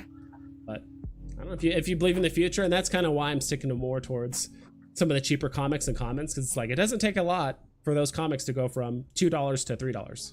It's way harder for something that's at on 2 gems. Yeah, and it's so much harder for a collectible to go from $2,000 to $3,000 than it is from something to go from $2 to $3. At least in my mind, even though there's more mints or whatever. But let's see here, I'm just gonna catch up. Also, I look at it, if you're a new user, if you're new, how comfortable are you gonna feel like putting thousands and thousands of dollars into the app? You know, you're gonna want to test the waters and look at stuff that's like affordable, you know, like and for me, that's why I'm like, man, to me it's a no-brainer to be able to like leave some meat on the bone for people. So if I'm buying up comics at like 2 gems to 8 gems, there's really not that big of a loss or risk on that. Whereas if you're buying stuff like at what, 1,000 or 2,000 and hoping to it go up maybe 500, I don't know, it's you're playing that riskier game. Whereas, you know, hey, putting down $7 for a comic drop just doesn't feel like, oh, you know, hey, if it goes to 0, it's like I just had a little fun. That $7 is like a scratcher. Oh know? Yeah. And I've heard this from and he won't mind me saying this at all because I know him very well. I mean, he looks like me. Is the Veve futter and floor master himself, you know, Dino Lang. He even said, like, when you buy stuff that, you know, it's expensive, you know, it's 1,000, you have a lot of room to lose money. But if you buy something cheap, you know, there's a certain point where it gets so cheap where people are like, yeah, this is, you know, there's a reason why there's like literally no comics below $2 because they've kind of universally agreed, like, all right, anything under $2 or at least like, you know, 1.8 or whatever, it's just like too cheap. Okay, at that point, I'm gonna buy it. But with collectibles, like, it has a lot of room to move down, right? Especially something that's like 1,000 or 10,000 gems. It's like, look at Secret Rare Spider-Man or some of these other like collectibles that have just really dipped. Like, don't get me wrong, all-time highs are really nice to see, and it has a lot of room to move. It's very volatile, but Oh, there's something about the comics, the very, very low barrier of entry, and it's not reliant on utility, to be quite honest. That's another reasons why I like comics. Is like I do think collectibles are like 110% reliant on utility for the most part. I mean, a lot of the FAs, all that stuff, like, don't get me wrong, that's nice, but like in order for it to go to like the next level, it needs utility. Comics, I don't think necessarily need that. Like, they're very good like standalone thing. I will admit there's probably collectibles in some way probably have a higher ceiling than most comics, but assuming they have awesome utility. And that's the other thing too, it's like Veve or whatever third-party company could make a game for Veve or in the Veveverse 5 years from now. What if that game just sucks? Or what if the play to earn's like not that good? Like, there's so many things that could go wrong where people are like, cool, I can play my Todd, but like this game kind of sucks, or it's like it's not that good, or it's not as, you know, whatever. But in reality, it's like, all right, I could have bought 15 comic books, you know, 15 secret rares for the cost of a Todd, and now I'm already appealing to comic book collectors that already understand the value. They exist already. They're already big spenders. So I know I kind of threw a lot at you, but just curious what you think. No, but you hit a point with gaming that I want to hit on. We were talking about that in your last one, the Konami X-Men arcade game. And, you know, the classic arcade game. Yeah, bro. And I saw, of course, it's like I see your video and we're talking about that, and then literally days later on Instagram I see an X-Men post where they're putting the full trailer of that Konami game, and I'm like, oh, it just hit that nostalgia like bug on me, and I was like, man, there were no Marvel games, Marvel versus Capcom. Like, I was thinking in my head of the nostalgia, and I'm like, dude, right now I'm playing Marvel Snap. I don't know if you play that at all, but you're probably really busy. But I've been playing Marvel Snap a lot, and Contest of Champions was a game I used to play before that. But now that I'm playing Snap, it's like I'm just playing that game all the time, and I'm like, dude, the IP we have with Veve and the possibility for these mobile games to, you know, be gamified in a Veveverse or any verse, to me, it's like that to me is going to be like why I love sticking with these comics, man, because guess what? Look how the rares, ultra rares kind of look, man. It feels to me like there's going to be achievable things, and that you could gamify these comics. You could make it where they have properties and attributes and all these other things. So it's not just a collection. You could down the line do a lot with it. So I have a lot of faith that, like, long term, because gaming for me is long term in the roadmap for, you know, I don't want people to think that I'm gonna, you know, we're gonna have games, you know, right away this year in the Veveverse, but I do see that being a big deal, and that collectibles will be not just keys to get you access to these parts of the Veveverse, but they could even be gamified, especially comics like the ones we have where there's all these different rarities, and that they could then be burnable, and that you can also make achievements with them, and you're seeing it go down with HRO. Their crafting looks really cool. So yeah, I'm excited, man, for what these comics could do. And yeah, we could put our own ads in them. There's a page blank. There's a lot of white covers, which makes me feel like they could be signed down the line too. Yeah. So I mean, when people think, oh, what can you do with the comics in, you know, like compared to collectibles, I feel like there's lots of, it's limitless what you could do with these things. Oh yeah. Right now it's just reading them and enjoying the art and collecting them, putting them in AR, but down the line you could think of a lot more they could still do with these collectibles. And the thing I like about the comics is, I know it sounds a bit weird, but when we're talking about like first appearances, you know, we have both Peter Parker as a collectible, but also you know, the comic, we have A15, so we have both versions of the, you know, the FA. In some ways, like, the comic is the most true version of it. You know, it's like we have his original version of when he came out as a comic book. Collectible is awesome, don't get me wrong, but at the same time, some people might not like the look of it, or maybe there's too many, or whatever it is, right? Like, I feel like there's a lot of things that could kind of go against the collectibles. Like I said, the gamification sucks, or maybe it's just you can only play you know, the commons in the game, or whatever it is. Like who knows? Like, I think there's a lot of things that could definitely go for it, which would definitely skyrocket the price. But at the same time, I do think there's initially, when it first, like, gaming and all that stuff first launches, I think there's a lot against it. But have you ever used my NFT tracker before, by the way? No, I'm looking at this right Dude, now. It looks great. Dude, like, it's such an awesome app. cool. It's completely free. You don't even need an account, but you can literally organize like, hey, I want to find, and I think it updates the price like once a day, but you can say like, hey, I want to find comics that are, I want to find like rares under 7 gems, and it'll show you all the comics that are under like box price or like under floor price, right? For 7 gems. That is awesome. It is so nice, dude. Like, I really wish, like, you know, ecomi wiki had something like this. Like, you know, this ecomi wiki has infinitely better, like, more accurate, like, price action.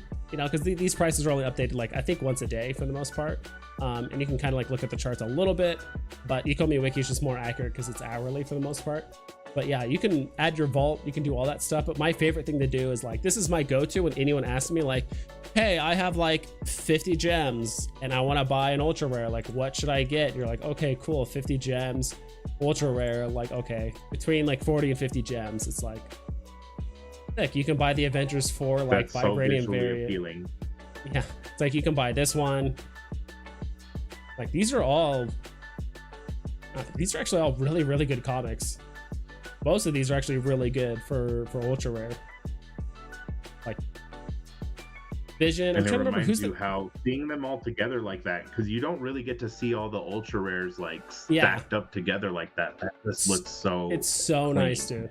Yeah, you should definitely bookmark. It's just called My NFT Tracker, and it's so. And you can do multiple. Or I think you can. I don't think you can do like ultra rare and secret rare, but you can do all or like individually. And dude, it is so helpful. You can literally go on here and be like, I want to find commons below 3 gems, and then you can organize it by floor price. You know, of course, this is an hour. You know, it's updated once a day, so sometimes it might be a little bit out of date, but it'll show you by floor price. I know the Spider-Man's like 3 gems. There's Mr. Sinister. There's Morbius. Yeah, like it's all here. It's so convenient, dude. Ever since I found this like a while back, this is extremely convenient, and it works for collectibles and stuff too, right? So it's, I mean, Jesus. Fastos is below 3 gems. Really cool. Yeah. Do you remember when like Fastos was like alpha, bro. Yeah. You remember when Fastos was like the NFT that like a bunch of content creators used to like list their stuff and like they could follow everybody? Do you remember that? That was pretty short-lived, but it was a lot of fun. Yeah. Like, I think that alone kind of pumped Fastos up, like, I don't know, like 10% or something like that. It's not much, but that was pretty fun. I remember, dude. I remember. I followed a lot of y'all because of that. Yeah. I followed a lot of y'all on Veve because of that. Hopefully Veve can find a way where it's like super easy to find content creators, or just make it easier in general to find users and just follow them. Cool. So I'm just going to catch up with chat. Roger says, I'm just leaving up some cards and chilling, loving the vibes. Nah, they airdropped Gondek stuff early on, I think. I don't know what to do. I'm kind of behind on chat, but Veve Arcade, they're always announced an airdrop. They've always announced an airdrop, including with the most recent Makey drop. Okay. So it sounds like Disney's pretty much always announced the airdrop ahead of time. Like, they don't like to surprise people. Has Veve put out on the post specifically describing an airdrop? No, but maybe on the very last Infinity Stone, like, hey, by the way, if you own this by February 30th or something like that, you get an airdrop. Like, they could definitely do that on just the very, very last drop, and everyone's going to be scrambling to freaking buy those Infinity Stones.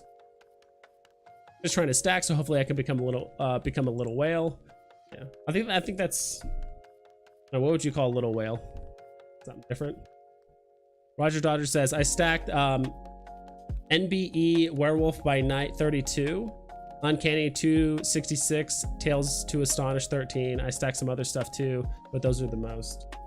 Yeah, I'll have to look some of those up. I don't know all of those off the top of my head. Dude, that's another thing that Veve's gotten me into, is just like, dude, I've memorized so many of these comics, like what the FAs are and all that stuff. Like, before, if you asked me any of this stuff like 6-7 months ago, I would not have remembered any of these or really gave a shit about comics. Now it's like, I'm like, yeah, do you guys have the first appearance of this comic, you know, number 226 or whatever it is? It's like, oh, do you guys have the first appearance of Doctor Doom, Fantastic Four number 5? Like, it's just crazy what Veve's turned me into.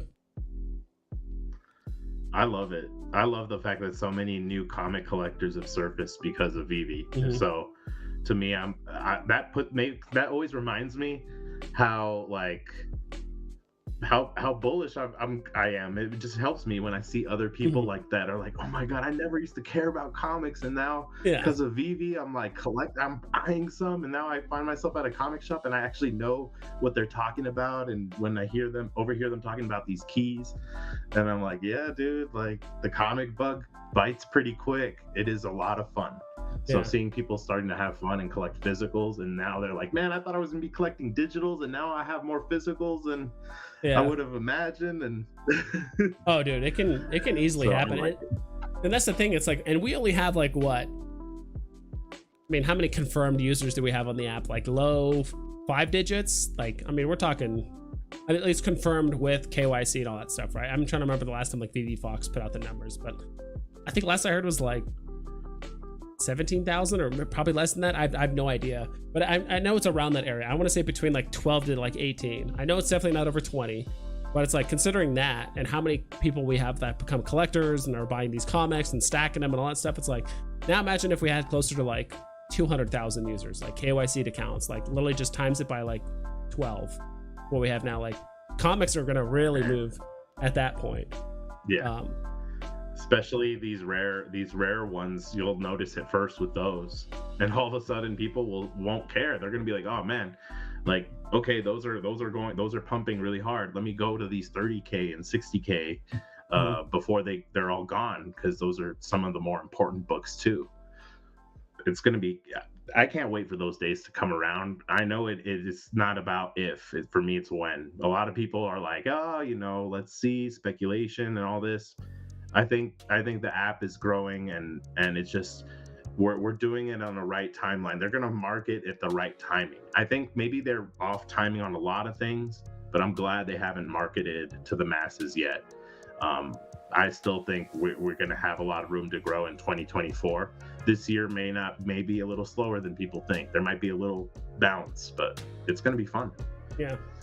Just more time to accumulate. That's why I'm kind of like hoping, like, all right, I want crypto to stay down. I don't want any more like crazy announcements from VB. Like, I just want it to be relatively chill, so I can just kind of buy up more of this stuff.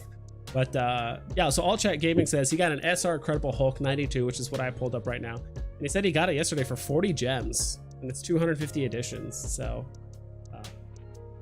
that's awesome, dude. If you can get secret rares for that cheap, dude, even if it's not like the biggest comic, it's not an A tier comic or B tier or whatever. Dude, those limited run comics, like there's definitely someone that's gonna buy this just because they love Hulk or they love the artwork, or there are people out there that are just like, I just collect Hulk comics and that's it. Any old comic that's on VB, I'm just gonna buy it. Like, there's definitely people out there like that for sure. Jojo says I have 800 editions. Wait till you start seeing.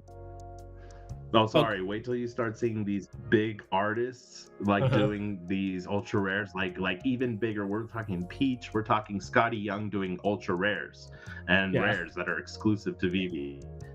It's gonna get insane and intense, because this community has brought Scotty Young up. I think before VV, Scotty Young wasn't as popular amongst physical collectors, and I think to give an example of an artist like really gaining more popularity because of being on VV, I think Scotty Young in part like owes some of that to VV. Not all of it, but some of it, so just shout out to VV, because they are like creating a niche of collectors that are into specific artists. Oh yeah, and then the independent artists too. So it's like one of the same, because it's like independent artists that are Matt Gondek and all those other guys, but then also like the, artists that are doing comic books that are lesser known.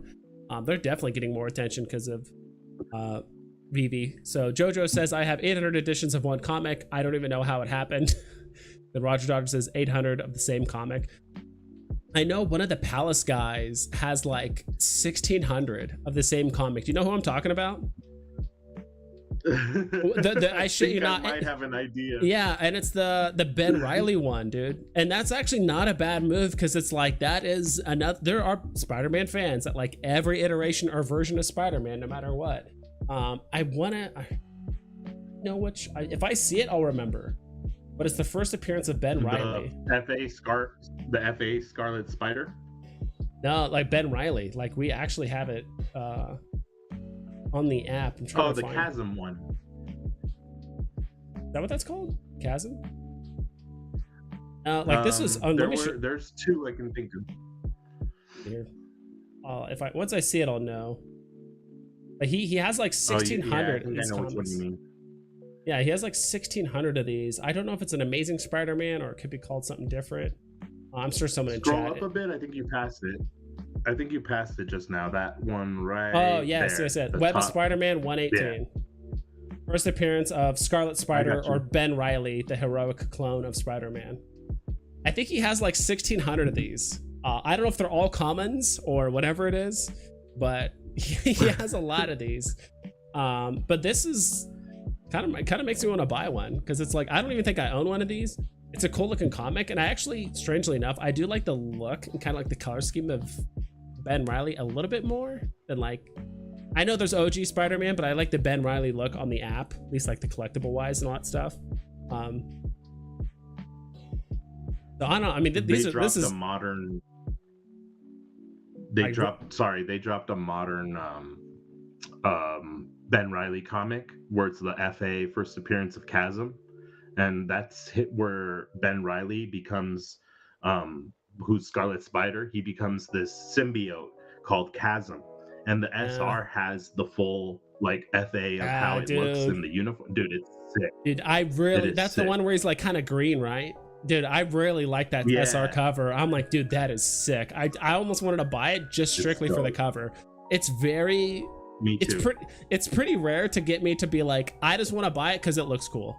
More often than not, I'm like, all right, I want to buy what's like a good investment or what's popular or like I know it's gonna do well or it has a big fan base. But I'm like, I'm just gonna buy this just because the shit looks cool. Like I just want to buy it. It's a badass new look. He looks so badass as a new character, and that uniform, that's like the symbiote version of Ben Reilly. So yeah, dude, like to me, I think that's gonna be a must-have too. That secret rare especially because that's like the panel of his FA in that the full like it looks dope. Yeah, you know what I'm talking about. Oh yeah. So I want to swear last I heard, and this was months ago, he had like 1,600 of these, which is a lot. But again, I mean, I'm assuming he bought all of them for below 3 gems. That's my guess. And at that point, it's like, all right, cool. It's at 3.75. Like it's already moved up 20%, like from when he bought it. So you can easily just slowly dollar cost average, and that's kind of one nice thing that I know. Oh my gosh, Sleeping Comics does, where he just buys a ton of stuff while it's super cheap, and then whenever he needs money for a new drop, or he knows a new comic's coming out, or he kind of gets the sense something's going to happen, he just dollar cost averages. And because he's done that across so many comics, he's not flooding the market with one comic and just trying to sell them off. He's like, all right, I'm gonna floor these 3 comics. I'm gonna for 3 of these 15 comics, and then all of a sudden now I have 80 gems in my account, and now I can play a drop or whatever it is. Like, I mean, that's a move too. So shout out to Sleepin', bro. Sleepin' is in our Marvel Snap chat on Twitter, and we have a Marvel Snap space. I gotta plug it, bro. I gotta plug it every Tuesday at 6 p.m. Pacific, and it is a lot of fun. And Loco, Nas Clint, we got a lot of dope people in there. Sanjay's now, I think, part of it, and Mr. MC1 and Sleepin' Comics, and we're having fun picking up variants and talking Snap, talking Veve, talking all that. So it is great to hear from more comic people like that are into this game. So yeah, I wanted to shout out Sleepin' because he's definitely got a sick channel, and I always love hearing him talk his collection or show his comics. So for much sure. love. Dude, you make me want to join Marvel Snap now, because I know I think this was actually before I don't remember. I don't remember what I was trying to say. I'm just gonna rechat. That always helps. Mr. Singh says, I'm now a physical comic book. I'm now a physical comic books collector because of Veve. I'm buying Scotty Young and Peach Momoko covers. Just bought 25 comics from the comic store. Average price is $3, some as low as $1. We're talking about the 800 comics. Got Hawkeye Kate Bishop #1 and Wolverine Patch #1. Both Scotty Young covers. Yeah, dude, at first I wasn't a huge fan of Scotty Young covers, like the very first like 1 or 2 variants that came out, but I'm like, I'm kind of liking the very you know, like newspaper cartoon, kind of what do you call it? Oh my gosh, what was the Kid and the Tiger like comic? Do you know which one I'm talking about? Yeah, I love the style, bro. Yeah, for that me, one. it's fun. Like the Ghost Rider one too is funny, dude. The one with Robbie Reyes. Yeah. Robbie Reyes. Dude, like I like Scotty Young. He's grown on me immensely over the past few years, and I think I gotta say Veve also has helped that. It's like gotten me to see more of his art, and also like I like also that chibi style. I know that's a kind of different style, but it's fun, man. Now I'm seeing it in Marvel Snap. They have baby variants and chibi variants and all these, so it's definitely kind of cool to see. Like, I can't wait to see Scotty Young and Peach Momoko's already in Marvel Snap. There's so many dope artists, and me knowing that Marvel has so many amazing artists from the past and up and coming that they can start bringing into Veve, bringing into Snap to do some of these cards, and hopefully maybe even do original art, because with Veve it's already happening, right? They're doing the ultra rares, and we're seeing one of ones like that are doing really well. It's crazy. So yeah, dude, I love it. Yeah, have you seen the prices of some of these one of ones? Have you checked them out? Bro, they're crazy. They're so cool, man. Yeah. Some of these are. All you have to do is I have a feeling people are gonna have access to the physicals, or there will be like utility for some of these owners down the line. So all you have to do is go to, if you guys want to check it out, anyone that's watching, you just go to store, and then it says artworks. I just click on see all, and you can just straight up look like right here, like this Return to Wolverine #1. This kind of, I think this is Scotty Young. No, it's Arthur Adams. Someone paid nearly $5,000 for this one of one. Like, and that's on the low end. I think the most expensive one of one on the app that I've seen is I think it's this Amazing Spider-Man #1. 31 grand. Scotty. Scotty Young, Dr. Prophet, 31 grand for this one of one ASM #1 exclusive comic cover. Like, that is just, or poster technically. Just nuts. I'm like, dude, 31. Dude. That's more than the very first one, because I think the first one he bid showing all of them. I don't know. Try again. But that very first artwork that came out of David Yu, it was like the David Yu whatever. That was only like 17 or maybe 18 grand, but this was like, I mean, this is well above that. So crazy, these one of ones. I just want to give a quick shout out to Taco Breaks, dude. Thank you so much for the $5. I appreciate it. Since we last talked, I really hope you've been able to crack open that Bud Light Stone Cold Steve Austin challenge. Have you checked out his channel, Marvelous Packs? I heard about that Taco Breaks. I'll subscribe. I feel like I've added so many new creators over the past 2-3 months, so I'm excited every time I find a new one. So definitely. Roger Dodger Rip says, I bought that Marvel Zombies #5 SR. Love that homage. Hell yeah, dude. I like the Marvel Zombies. I like the AF-15 version. The other ones do look cool too. Like, those are the most classic comics. It's funny how we got the zombie version of X-Men 1 and we still don't have the original on the app yet, but that's fine. Whatever. Yeah, I know. Veve's just messing with us. And All Chat Gaming, thank you so much, dude, for the $5 as well. I owe both of you guys a drink, so I appreciate that. So since Taco Breaks gave me a dono, and then All Chat Gaming gave me a dono, you drinking with me, dude? Hell yeah. What are you sipping on? I'm sipping on some hard lemonade. Ooh, hard lemonade. Let's go. Yeah, man. Just gotta. It's Friday. I wanted to feel the vibes with my buddy right here. So, just wanted to take a little bit of the edge off. Have a little grown man cocktail. So. Yeah, I feel like that should be our quote. It's like taking the edge off. Like, Veve vibes, taking the edge off. Take the edge off. Whatever that means to you. There's some people that just like rip bongs on stream. Some people that just do whatever they need to. Whatever you need to do to take the edge off and hang out in here. Bro, you guys are welcome to. Let me take the edge off a bit and open some comics on dude. stream. So hell yeah. Yeah, let me see if I can full screen you. Community. Yeah, let me grab some scissors first. Yeah, please do, dude. Hell yeah. I was not expecting this. This is awesome.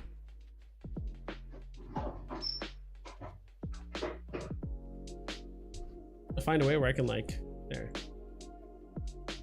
All right, dude. I got you on full screen. So it's cool. This is green. Hey guys, this is your stream now. I'm just living in it. I got a delivery from a member of the community who sent me this. I did a little giveaway of Marvel cards, and he hooked me up with this comic and told me that he threw some extra stuff in here too. So let's see what we got. All right. That live unboxing, dude. I've never had it. I haven't even done live unboxing on my stream, so I'm stoked. This last little part. There we go. All right, let's see. Can you hear me, by the way? You might not really be nicely too. Probably not. I think he was also like, yeah, with the shipping, I didn't want to just send one. Felt like I just threw in a few more, and I'm like, dude, you didn't have to do that. I just realized that you can't hear me unless I'm like on camera, which is fine. So we'll just do it. But yeah, you're still big enough on the screen where people can see what you're doing. I haven't even done an unbox on my stream. So dude, I love this. This is awesome. Stream should be stoked. Let's see what we got. Got book 1 right here. Look at that. Dude, that is sick. Storm and Bishop. Let's go, dude. Look at that. Let's see. I wonder who the artist is of this book. Let's see if it says right here. I can't tell. Dude, that's awesome. Dude, that's a sick piece of work right there. And again, thank you, Taco Breaks, for the $20. I've not pulled a Stone Cold yet, but I'm getting a hobby box this weekend. We are going to do it. Dude, I really hope so. I know you've been trying to shoot for that Stone Cold for months now at this point. And I mean, I can't watch every short, and sometimes it doesn't always pull up on my feed, so I have to like go to your channel. But I know you've been shooting for that one for a while. So I at some point you need to crack open that beer. I would love for like one of your shorts. You're just like, you know what, screw it. I'm just gonna crack it open and shotgun it. But in the meantime, some Jim Lee goodness right here. Dude, that looks so good. Dude, I love that. Dude, I don't know why, but I do love that Wolverine outfit a little bit more than the original. Like, I like both. Don't get me wrong. I love the yellow and blue, but dude, that just looks sick. Dude, that's that Konami. Yes, 80, dude. 89. It's exactly it, dude. It's a Konami, and it's just so unique. It's, you know, it's almost like, hey, that's like a limited cover, quote unquote, version of Wolverine. You know, it's like a limited version of him. 3 books. And you said this was from a viewer, right?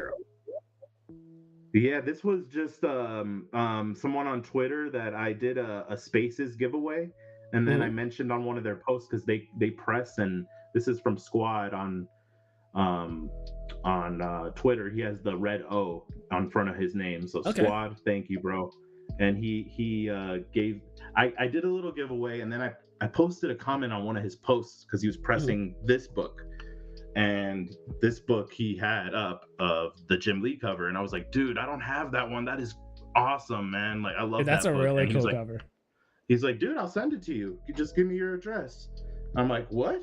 He's like, yeah, man. Like, you want it? I got an extra one. And I'm like, oh my god, dude, thank you. So, dude, that's awesome. Shout out Squad. Dude, I might have to start putting out tweets like, hey, I like comics. You know, if any of you guys got any.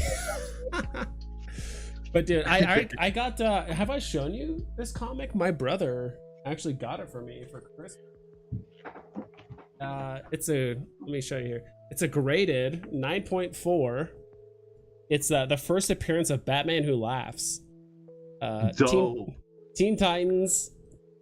And it says right here, it's like the first official, I don't know, first official appearance or whatever. First full appearance of Batman Who Laughs. And I'm like, I've told myself for a long time, I'm like, dude, if I ever get a graded comic, I'm either gonna get a newer comic that's like a 9 point whatever or higher, and it's like a couple $100, or I'm gonna get some like I'm gonna get an old school one, but it's like a beater, like a 0.5, like 1.5 or lower.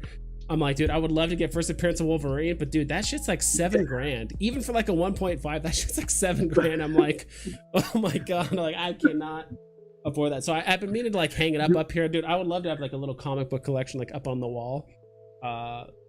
Totally, dude, do it. But so far that's my only comic. So there is a local comic book store that I promised him. I told him like the first comic I buy, because that's a gift, I'm like, dude, the first comic I buy, like I will go to the store, I will buy from you. I'm definitely gonna come in and buy some cool stuff from you. He's like, dude, totally. Because I showed him some Veve stuff and he's like, oh, this is kind of cool. I mean, this was like 6 months ago. So he was into it. I showed him like, dude, this is officially licensed stuff. It's digital comics. I'm like, dude, you know, I know you don't own an ASM #1, but dude, you can buy the digital version like right now. Like you can buy the digital version. It's officially licensed. Like totally. Vibes. Totally. Are you in the Bay Area? No, I used to be. Now I'm in Scottsdale, Arizona. So that's where I live. Okay, got it. Oh, there's a lot of comic spots over there, but a ton. Yeah.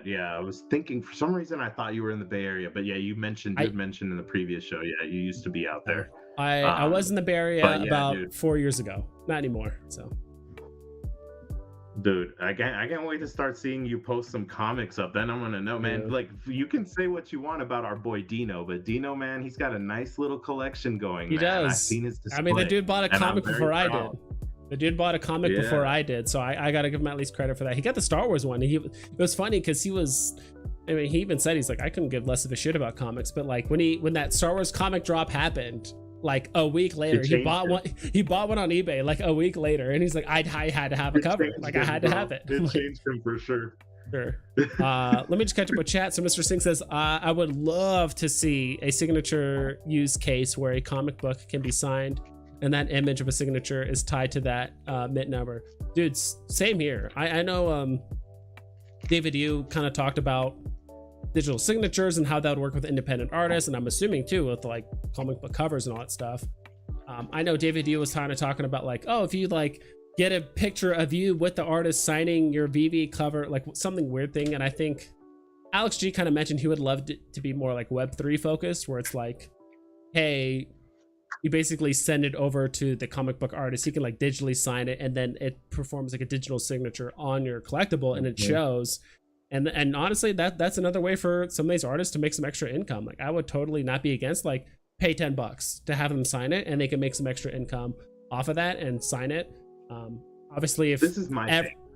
If everything got signed, it wouldn't matter much. But this is my thing, and then keep going with the chat because I'm going to open one more free package I got. I won a couple cards off Whatnot. So these are Marvel cards. I'll show you in a sec. But I think this is pure speculation, pure guessing.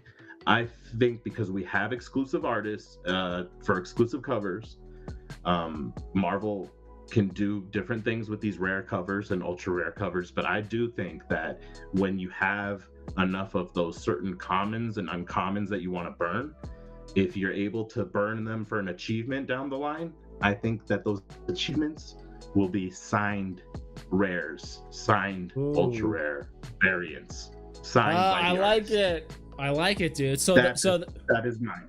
So the burn variants of the rare, like maybe like the rare or ultra rares, if you burn those, then you get a signed version of that artist. That would be sick AF, dude. Mm-hmm. Not Amazing Fantasy, like as fuck. You know, that's what I mean by it. That's my AF. What's your favorite color, by the way? I'm just curious. My favorite what? Color. Just curious. Color? Blue. Blue? Blue. All right. It's already blue. I was gonna say, I'll do this. Computer, change lights to red, and I'll do a blue background for you. Yeah, close enough.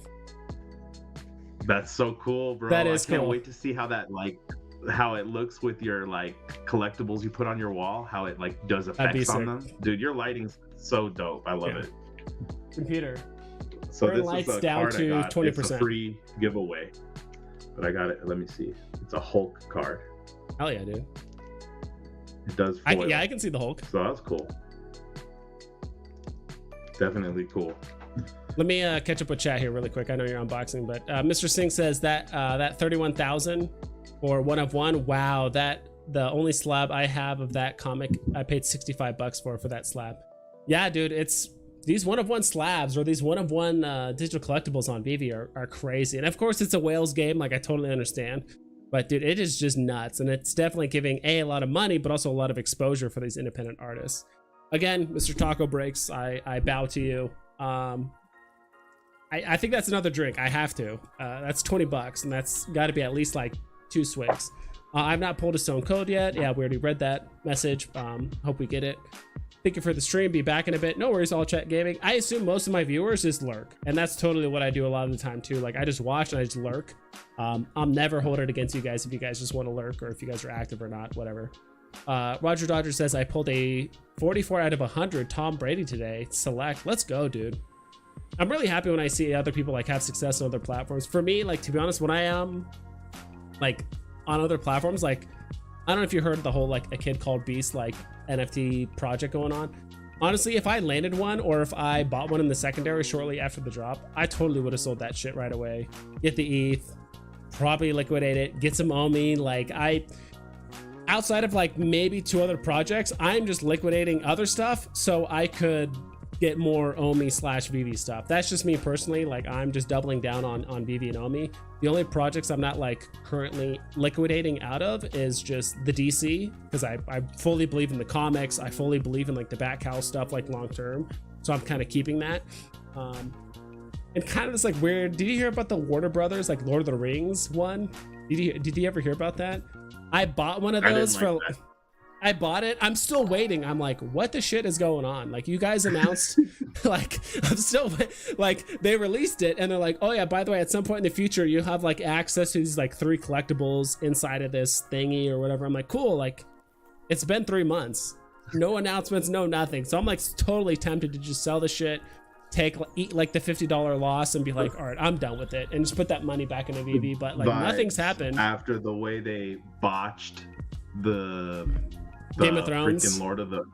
Game of Thrones. Yeah, that was the newest. I didn't even hear about that one until it was too late, but I heard that was bad. So bad.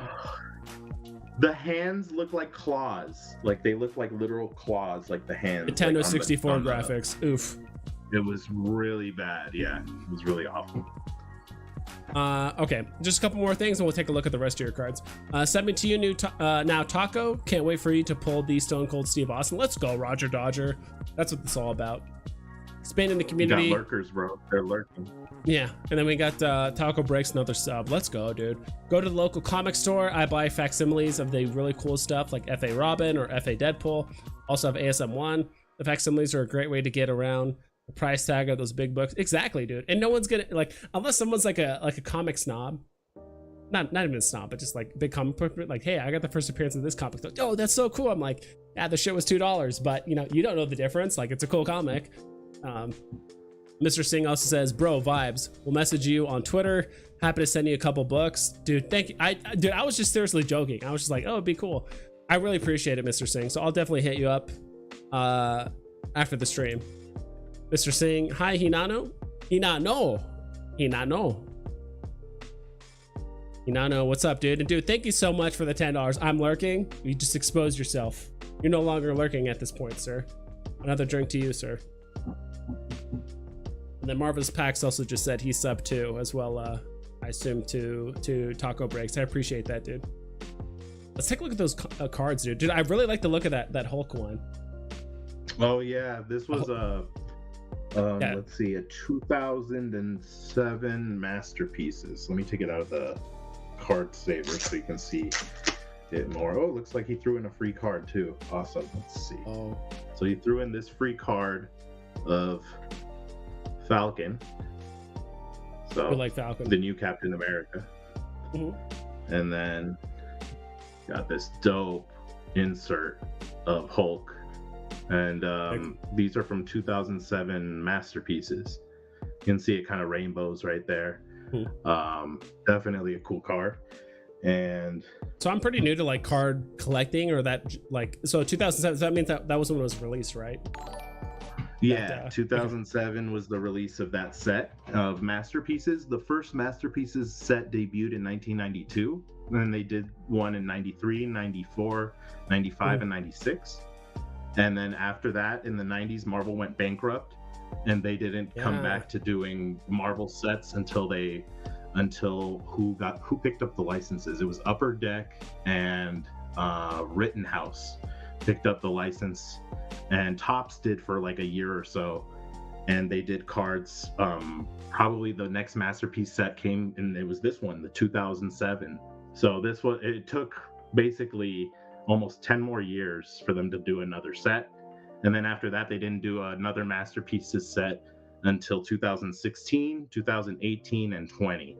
And these are all original art. You don't find this art on other, like, comics and stuff. It's original art made just for the sets.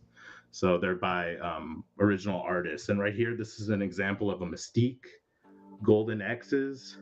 Ooh, you like that? Focus a little better. I always did like Mystique as a character. She's always been pretty complex, obviously because of her powers and stuff, but she's always been pretty interesting, not only in the movies, but like the show and in the comics and all that stuff. So she was definitely like one of the first like superheroes that had like an identity crisis, like with themselves and like how to handle a lot of those issues and stuff. So, but Gold X's, she's an awesome villain. And then these are numbered on the back. So like you have a serial. It's harder to see. Let's see if I can get it to zoom in better. There we go. See that little golden number? So is that like its mint number in a sense?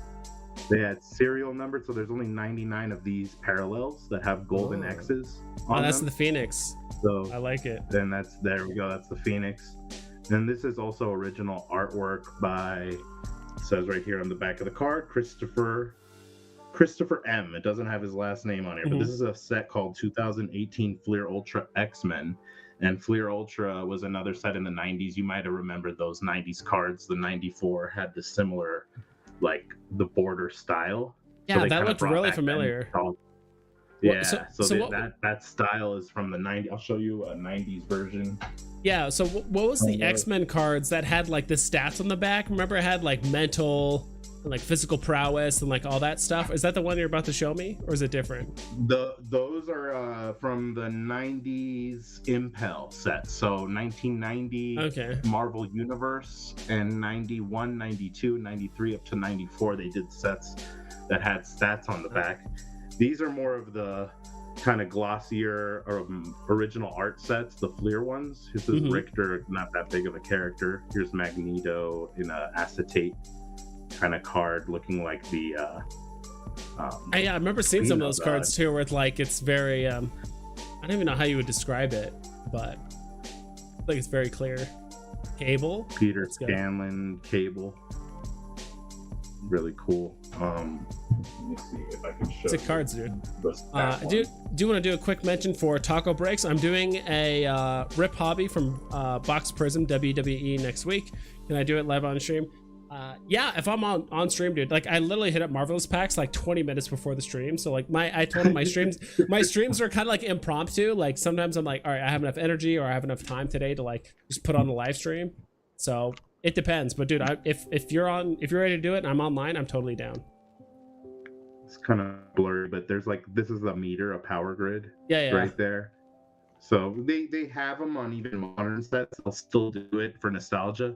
It's really cool. I like the ones that had the bios and gave a little more info about the character, kind of like his height, his weight, and then like gave you that little info on the back. It was a lot of fun, man. If you're a kid, you couldn't really afford buying all these comics. Yeah. So you'd buy a pack of cards. So very nostalgia. And I just collect them. I have a bunch of graded ones too. I can show you some other time. But yeah, man, like I love Marvel cards, and the comics to me are the original source material. So it's like a lot of fun when you go down the rabbit hole, it gets pretty intense. Oh hell yeah, dude! I really appreciate you showing those off, dude. Like I haven't done like an unboxing or any of that reveal stuff, so that's really really cool. So I do appreciate that, dude. That's super awesome. So like the cards and stuff, and like, because the only cards I have physically collected are the original HRO ones that I got from like the original like Founders box or whatever it's called. So I'm gonna hold on to those for a while, because I have one legendary, or one maybe two legendaries. It's like Dark Side So I did get like a dark side, like legendary. I don't know if they're probably somewhere. I don't even know where there's somewhere in my room. Those chapter ones are going to be important. Those will be, in my opinion, those will be the important cards. The first digitals and the first, hybrid sets from HRO. I really enjoy them, and I like cards that also use, like, they kind of recycle comic art, but the way they present it with the foiling and the way the characters zoomed in, and you just kind of see a different angle of it, or it might just be an interior panel you haven't seen in a comic in years, and now you have it in a card form. And with the comic, you get a comic graded, you can't open that book, it's stuck in there.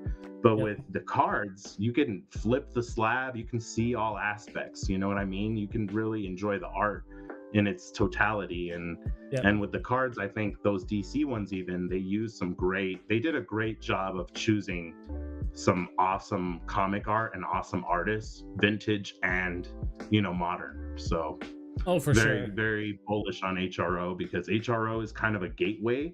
It's like a gateway drug to get into NFTs, because it's hybrid. So you're buying the physical to get the digital. You know what I mean? So for people that are new and don't know about NFTs, it's kind of like a way to ease them into it, because you have something physical, and then you got your digital twin. I think that is legitimately, that is going to be the gateway. I do think digital collectibles need to approach is doing physicals, and then there's a digital counterpart. And then once people get with the digital, they're like, oh there's a game I could play, and I could do it in AR, and I can do this with it. Like, I really think, I'm not sure if Veve's going to do anything like physical or anything related to that, but they could. But who knows what kind of They need to. That should be their marketing plan. In their marketing plan vibes, they need to be smart, bro. They need to make sure they're attracting the comic population by making these variants and making these modern books have come in, even if they need to come in with a promo code not part of the book, that they used to put them in the kind of a baggy, what are they called again, like those comics that would have a promo card in them, and you could get that. It could have a Veve like logo in there where you scan the QR on the comic or in the baggie, and you get that variant. If it's the rare, or 1 in 700 comics, or 1 in 1,000, then you would get that version in digital. And dude, like, to me, it just is a no-brainer that Marvel, being their partner, would want to do that on some of their newer books, to where when it dropped on, like, if only Veve had like a connection to like a toy manufacturer or something like that. Oh wait, Jeremy Padawar, or whoever. Like, they already have that connection. Like why not? Like, they already have that connection, and the guy has been avidly supporting, either directly or indirectly. I know he's doing a lot on Twitter and stuff, but he totally supports Veve and what it does. And it's like, also the dude is a huge wrestling fan. Obviously, I remember collecting wrestling toys back in the late 90s, early 2000s, and stuff like that. I remember me and my brothers, because I have 3 brothers and like no sisters. We used to play a ton of just wrestling, and we used to have wrestling toys and stuff. I remember getting the toy that was like Andre the Giant, and I think Rey Mysterio, and Rey Mysterio's like neck would like extend, so it would fit Andre the Giant's like hand like across it, and he'd like choke slam him and stuff like that. It was a very weird toy, but it worked, and we liked it, so we bought it. So we had like Sting and Goldberg and all these other things. Like, it was crazy. We definitely had like a ton of those wrestling toys. Andre the Giant, Rey Mysterio, dude, you're naming some of my faves as a youngster, dude. Different eras, but awesome wrestlers. Oh yeah, that was my genre, was like the NWO. So it's like, Kevin Nash, and then Goldberg, and then Sting, and then I remember like Booker T. Washington and Buff Bagwell, and oh my god, Big Papa Pump. And dude, I could just like list wrestlers all day, at least like from that era. And sometimes I still get a little confused with like WWF and like WCW, because like both of those were kind of like around in like the same time. So like, even sometimes I kind of get those 2 wrestlers mixed up. But that was kind of like me and my brother's era of like watching wrestling, was like watching all those guys. And like, and of course we all liked Goldberg because he was like the star. He would like dude was like, I don't know, like freaking 100 and like won 100 matches and like lost like 10, like 4 or something like that. Like dude had like a ridiculous record. That was just like the wrestler. They decided to be like, yeah, this guy's gonna be our all-star for a while. So thanks, Taco Breaks. Okay, good. Next week we are ripping the Stone Cold. What's your email? I can contact you. Do you have my Twitter? That's typically how I contact everyone. Is through Twitter. I don't necessarily feel like 100% comfortable just like throwing my email down on here, even though I do have like a private one for my channel and stuff. But yeah, if you have my Twitter, dude, just hit me up on there. And Taco Breaks has the logo with the bulldog and the taco, right? Yeah. That's okay. The name of his bulldog is Taco. So I believe originally he did like let's go. And I believe originally he was doing like VV content. Now it's kind of like card opening packs, so kind of similar to you, except it's more aligned with wrestling, which actually, it's funny enough, he does a lot of wrestling on packs. Wrestling and then NBA and then some other ones as well that I've seen. But we were kind of talking, he has a challenge going on where it's like Stone Cold Steve Austin challenge. He's just ripping packs. And then he has a beer there like on screen. And until he opens a Stone Cold, he's not gonna crack open that beer. So getting a little bit closer. But again, Taco Breaks, I appreciate the $20 donation. So yeah, dude, that was totally my era of like wrestling, and I was into it for like a good like 8 years, I would say. But after that, you know, I think wrestling kind of just like died out a bit, or I just kind of my interest moved to other things, probably video gaming. I was like playing like Halo 2 and shit, so I think I got a little bit busy playing that instead. So natural evolution, you know, you're gonna grow out of certain things. But dude, like what about like, come on, man, like what about the X-Men 97 show? Are you not excited for that this year? Like, come on, man. Like, I'm stoked for that. And you said like they're gonna continue it, right? Like they're almost gonna create like a new series that actually like either continues the story or like mimics it, right? That's what I heard. Continues the story. Oh shit! It continues the story, and we're getting a lot of the same voice actors are lending their roles back. Professor X, he's disappeared. That's where we were left off. Like the show canceled, we were basically left with, where's Professor X? And now it's like continuing to like where Magneto becomes the team leader, bro. Like, and you're getting Magneto. If you look in Veve right now and you look in the comics for X-Men 200, that's the uniform he's gonna debut for the 97 show. Like it's awesome, man. And it's not a fan favorite one, but it's really gonna get people like, whoa, like this is a different Magneto. Like so it's and I have like that one right there, the one where Magneto's in chains. 200. This one. Okay. I just picked that book up too at my LCS. It was in the dollar bin. Nobody was while people were looking right, I was like, oh, let me just grab this VV cover right here. And dude, I shit you not, I do think, dude, and I know people have been talking about this for a long time, but like, dude, like VV/Marvel, they're dropping this shit for a reason. Like they're not just dropping like there's so many comics that Marvel has. Like they're dropping some of these for a reason. It's not just by happenstance that they're just dropping, oh, here's a, it's like, because when did they drop this? They dropped this in, doesn't really say here, at least on this screen, like when they actually dropped it like on the app. This, I'm not seeing it, but I mean, I don't think it surprises me that like, hey, they just dropped this, you know, usually within 6 months or like a year of like when they're going to announce it, or like they're going to expand the lore of this certain character or whatever it is, or the storyline.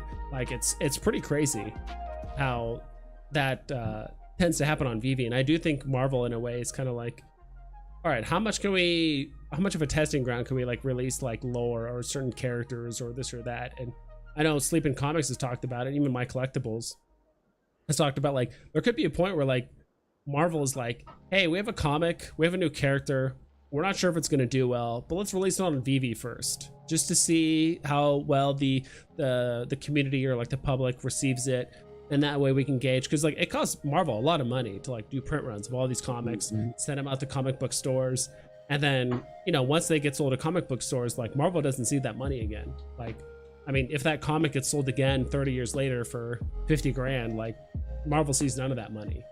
But if they run it through Veve, they see how well it does in the store and how well it does in the secondary, the comments, all that kind of stuff, maybe on Twitter. And they think that, okay, this is a slam dunk. People like to look at this character, whatever.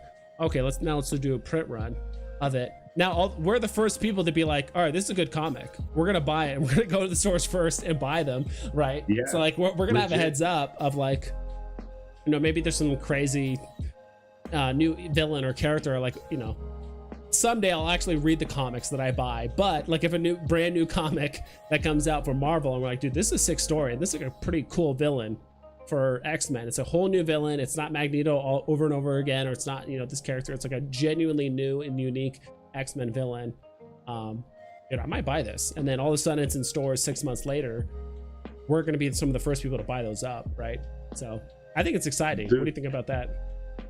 I agree with that, and I hope that happens. I hope that they drop new comics on Veve first one day, and then it translates to physical. Like, yeah. You know what I mean? Like, and also comes with that QR and code to like, if you buy the physical, you can, you know, get a discounted or a free, you know, common NFT. So like, to me, I think like that is a safe bet for Marvel. And I think that's why in a lot of ways they partnered with Veve, because they want to see how far they can push the limits of digital collecting, and also see how successful when they bring out their new content. It could be like on our platform, you save the money on printing, distribution, all of that.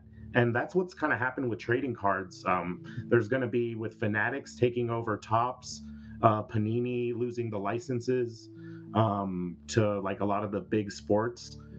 You're going to start seeing that happen more and more, where they're going to come up with platforms where it's everything in one, where you go on to Fanatics, you can buy from a ripper a box, that you can get your hits, you can decide which ones you want to sell right there raw, and which ones you want to grade. You can have the grading done all in the same platform, you know. And I think that's starting to happen more and more, and then it cuts out them having to make so much of the percentage of their physical runs. And then if the physical doesn't do well, it basically is taking up shelf space at these stores, and the stores end up liquidating it for less, so it doesn't do well, you know. So I think by having these test markets and having a certain percentage of your print runs going digital, and digital being a hybrid as well, because when you take away the having to put these cards into packs, you know what I mean? And having to put them into boxes and distributing them as much, and someone can just click, have them opened like digitally, like ePack does, Upper Deck ePack. You open every Monday, I hit this Marvel Unbound drop. It's exclusive art. It's only on ePack. There's you can't find it physically, but it's a physical product. You're opening the pack digitally, but the cards you get are held and stored in a warehouse in Carlsbad, California, in this big warehouse, and you have them shipped to you. You can have them traded on that platform. You can have them go to ComC, this other, completely like an open sea, where you can buy cards. It's called checkoutmycards.com, and you can just buy cards. So you can have it transferred to your basic eBay account of cards and have them sold, and never have it shipped to you. Never have to deal with the shipping. You know, you can basically, it's a win-win for collectors. You're not having to deal with middlemen and getting ripped off on the secondary, and then scams and all that. And then the companies, they don't have to do all of this distribution, packaging, and all that. Or they can level it down to where if it's a successful product, they release it maybe digitally first, or they only release the physical about 30% of the product run and do the rest digitally. So that's going to happen more and more, Vibes, and it's already happening in collectibles. Like right now, people are having to skip when they trade something. If I trade a card that I hit on ePack, it's done. The transaction is done. I can even sell it. Like if we're in a Facebook group, I can sell it. They do the PayPal. When I get the money, they get the transfer, and boom, it's done. So yeah, dude, like, yeah, that's crazy. It's happening more and more, so it's going to be less complicated for people to get into this digitally when it's 100% digital, because they're already being eased and pushed into it. Yeah. So they hold all these physicals in a warehouse, and until you basically say like, hey, by the way, I actually want the collectibles shipped to me, they hold it in a warehouse, right? Yeah, please do. Yeah, Dude. let me show you right now. I can give you an example. Let me present, share screen. How this is gonna. Show you what it looks like. Microsoft Edge tab. Where is my Upper Deck ePack? Share. All right. Are you seeing? Yep. Are you seeing this? Yep. We are So sharing this it. is Upper Deck on stream. ePack. And when I like log in here, like I can log in with my account and everything, and you basically have your collection. Let me see if I can just do that real quick. Here, wait, you take me off screen for just a sec so I can log in. Hey, yeah, give me a sec. I'll just remove it. There we go. It's just S2 now. All right, so nice shout out from Taco Breaks. He said, listen to this guy, he is right. And he is. He's obviously talking about you because I haven't said anything in a while. So Taco Breaks says, you're right. We should there's definitely, I mean, the fact that people are already kind of getting gently merged into digital, I think it's only good for us. And I do think for physical collectors, it is going to take a bit of time, but I do think as companies like we're being shown here by Marvelous Packs, that they're kind of slowly integrating digital and making it makes more sense to them mentally. It's like, oh wait, okay, there's a digital counterpart, there's a physical. Okay, this makes sense. Now I can sell some of these off. So can I share the screen now, or are you still logging in? Yeah. Okay. Please do. So right now I'm pulling up my collection, and you can basically, this is a card shop, and it's linked to a Collect Forever. So the Collect Forever is right up here. You can click to it, and it's the same account as my Upper ePack. They're both connected, and you can purchase comics from there. But this is my like card collection, and here's like a Peach Momoko variant that I got from Collect Forever. So this is physical. These are mostly all physical items that I can trade on here and have them shipped to me when I'm ready to do that. So like if I want to filter the products, I can check out Marvel Unbound, which is exclusive to ePack. And these are like some of the recent cards that I've picked up. Now they're scanned, so the scans don't look as good as the cards in hand. But here's one of like the bigger hits I got. Let me zoom in on it. So they actually scan the physical one, because I right here. Because I even noticed some of the rogues look different. So they actually physically scan each card, right, individually. So sometimes they might look a slightly different numbered card. Yeah. Okay, so this that's right sick. Here is numbered 7 out of 50, and it's signed by Fred Ian. And on the back it'll say, "Congratulations, you have received an official." So they'll grade this because it's officially licensed and witnessed by Upper Deck that had Fred and Ian, the artist of this set, do this. Now you can see the condition right here. If you zoomed in, you could see that there's some whiteness edging in the back. There's a little bit, so you can actually see that this is the exact card they scanned. And like especially if it's numbered, if it's a numbered card, they're scanned, each one of those. If it's a digital one that you combine, like, so you could get base cards in a pack. The base cards are digital, but when you combine duplicates, you make an achievement card, which will be exclusive to ePack. And then the achievement is kind of like crafting, where you craft this card that has all these effects. Like this Carnage, this is just the base, and they're numbered out of 999, and this drops every Monday. And like, look how sick that Carnage looks. Yeah, and that is really cool. You can't find this Carnage done anywhere else. Like this Carnage is only done for this set. It's original art by Fred and Ian.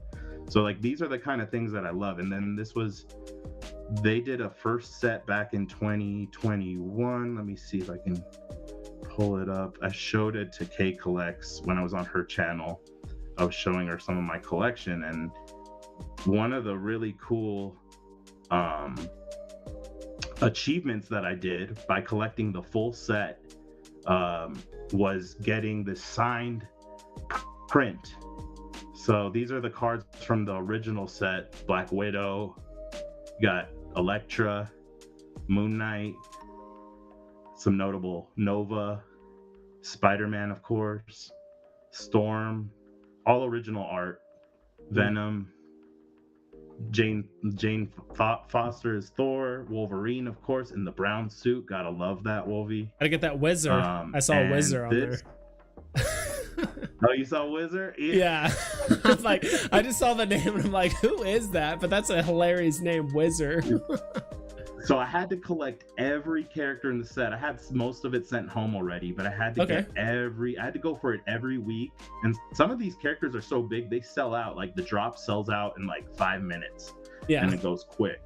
But this was the achievement I got, which is a signed lithograph by the artist of the set, and it's just one of the most gorgeous cards in the set of Phoenix, and it's what the pack art looked like as well. And since we couldn't open the physical packs, to have this piece is just incredible. And they're numbered here at the bottom as well, because only 999 people could achieve this.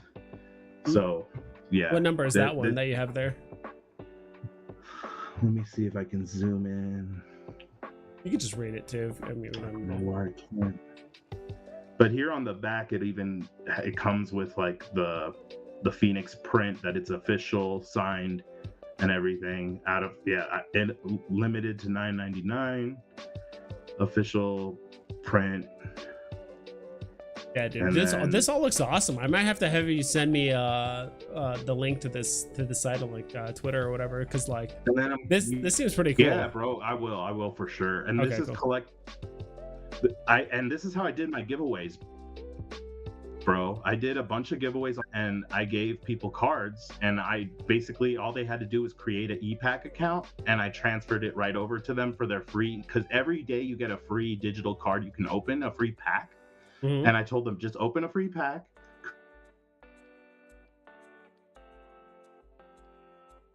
Okay. Do you mind repeating what you said the last like? You mind repeating what you said the last? Or nothing, no shipping.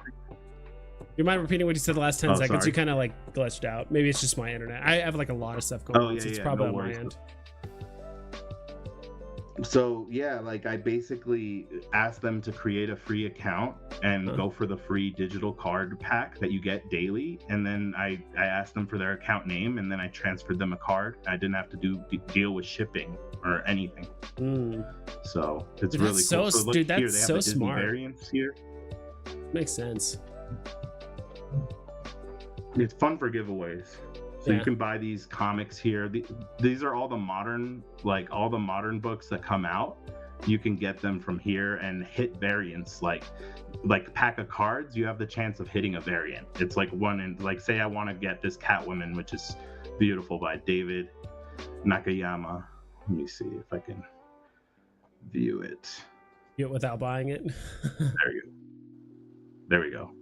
That's a cool little cover. Like, if I wanted to add this to the cart, like I could have a chance at hitting the variant. And it shows you a picture of the variant right here. And this is like your 1 in 27 shot of hitting like a variant. So I'll buy it, and I'll for sure get this common cover, but I'll still have a chance at hitting this one too. So the anime-esque Catwoman, Definitely looks like that stuff. Like, yeah, so it's pretty cool, man. Like I think it's awesome that they're connecting 2 sites to one account, and you could trade on the same, off the same account. Yeah. So if someone maybe wants to trade you a comic for a card, you can do that too. Yeah, so and you mentioned and you mentioned trading, right? So like people could trade to each other, but people typically do it over PayPal or eBay or something like that, right? Like how do people trade or like make profit off this? So like if I wanted to trade something right now, I could go into my like list of friends, or I could check in the public marketplace any card that I'm interested in. And then from this is like the public marketplace that has all the sets. So I can narrow it down to the product I want. Say I want to collect Spider-Man Into the Spider-Verse set. I'll just click that one. I'll look for the insert that I want. Say I want the Haley Steinfeld auto. I'll go to inserts. I'll look for the auto. Let's see, lenticulars, patches. Here's an auto. Patches auto. Let's see, where's Yeah, let's just click on that Patches Auto one Okay. right there. And yeah, like say I want one of these, I can go ahead and see which ones are public. Here's a Miles Morales signed card from the actor that voiced Miles Morales in Into the Spider-Verse. It's numbered and everything. I can look at how it looks condition wise. I can like zoom in on it, at least kind of get an idea of the edges and cornering.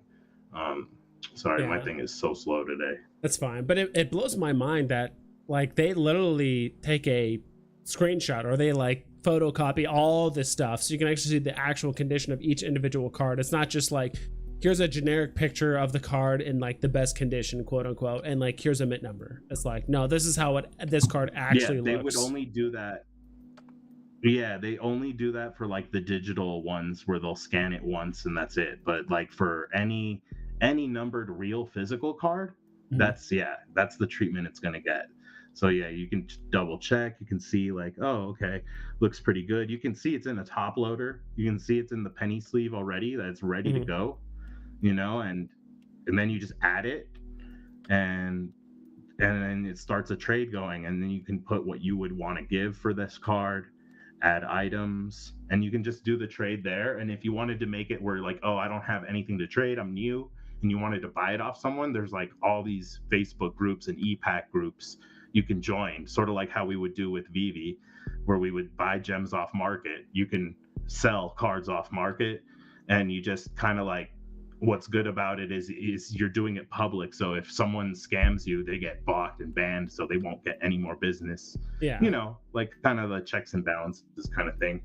And also you can transfer your cards to your ComC and just sell them directly there to whoever wants to buy them Mhm. off you. So like if I wanted to transfer my collection, I could just have it transferred to either my address or to my ComC account, which is where they'll just keep it stored at the warehouse for me and sell them to people in the public.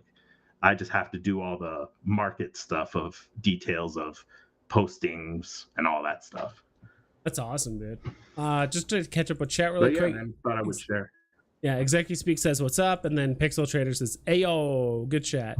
Yeah, it's pretty awesome, dude. I'm really glad you showed this because I do think this is, majority of the people in here are Marvel fans, Disney, DC, or especially with cards and all that stuff. So, um, really, really cool stuff. So yeah, please send that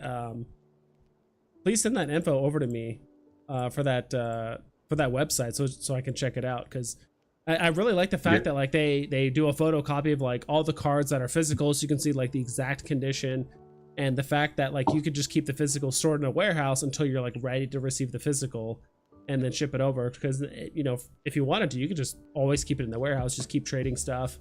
I guess my question is like, how does the company make money? Is it just on the drops, or like if people trade? Technically, like Marvel isn't getting money, the company that's hosting everything isn't getting money, if people are just trading cards. So how do it's they keep? all off retail. Yeah, all off their what they price on the site. So they're doing that and the shipping fees because the shipping's extra. So if you do Yeah. want to have cards shipped to you and you want to do the grading yourself, or just collect your set, you are going to have to pay the shipping down the Mhm. line on top of it. But for me, like, I just keep my stuff on epack because when new sets come out, I have all this trade bait from other sets, older sets that have sold out. So once they're sold out and that's it, you can only find it in the public marketplace for what people have already got, that they bought from Upper Deck. So Upper Deck prices their stuff on epack because epack usually always releases after the physical release, but because Yeah. it's a whole percentage of their entire release, they look at how it's sold physically in the secondary market before they price it on epack. So they are smart and they make a whole lot more money making the majority of their product on epack because they're skipping the, like I said, having to package them, having to box them, having to distribute them, having to send them like to Targets, Walmarts, all these LCSs, you name it, Yeah. like Dave and Adams, all the card sites.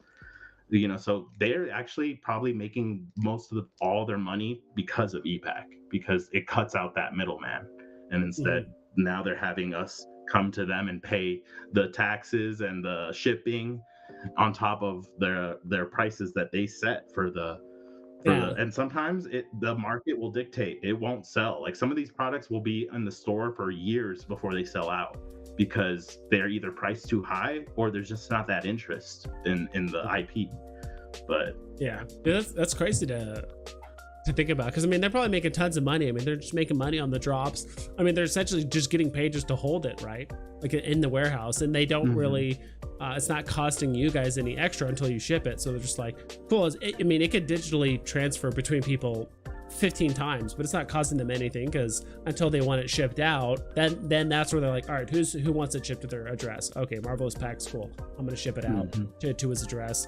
But until then, it's like, they're just gonna hold it until someone actually wants it shipped. So that's really smart. And of course we got the floor master himself, Dino Lang. Let's go, dude. What's up? Yeah, I call him Dino Diamond Hands. Dino Diamond Hands. Yeah, that's a good what do you call it? My gosh, it's like the kind of like the opposite of what you mean. I said, dude, when the market goes to a bull run again, I'm like, bro, you're gonna change your name to like emoji of the diamond, like the gem, a hand, and Dino. So Diamond Hand Dino on his Twitter handle. Yeah. I want to see that. Yeah. Yeah. The Diamond Hand like eggs. Oh yeah, for sure. Let's go ahead here. So I'm gonna change my name to Dino Collects sometimes first, and then Diamond Hands. I could see that. Yeah. I appreciate that, Dino. Yeah, we're probably gonna wrap up the stream here in about 10 minutes. I'm getting a little tired myself. We're pushing like 2.5 hours since I've started, and you've been on for probably just shy of 2 hours. So I appreciate you being on here, dude. It's been a ton of fun, and I really like your perspective on some of the stuff. Next time we get on your stream, I think you said Sunday, right? That's when you're streaming. It's going to be you and Veve Arcade's doing one Sunday. I'm gonna try and do a video next week. Yeah. Well, so we'll probably look at a few things. Is there anything right now personally that you are either stacking, or that you kind of have your eye on, or I don't know, kind of like, what are you a beast called Dino? Sorry, I'm just catching up with chat. Sup Pixel, no beast here, yo. Good night everyone. Good night chat. Sing, what's up? See you later, Sing. What's up, Dino? Yeah, I'm just kind of curious, because I know we haven't really talked much about like what you're collecting or what you're interested in. I can kind of like venture to guess, but haven't really gotten much of an idea, so I'm kind of curious.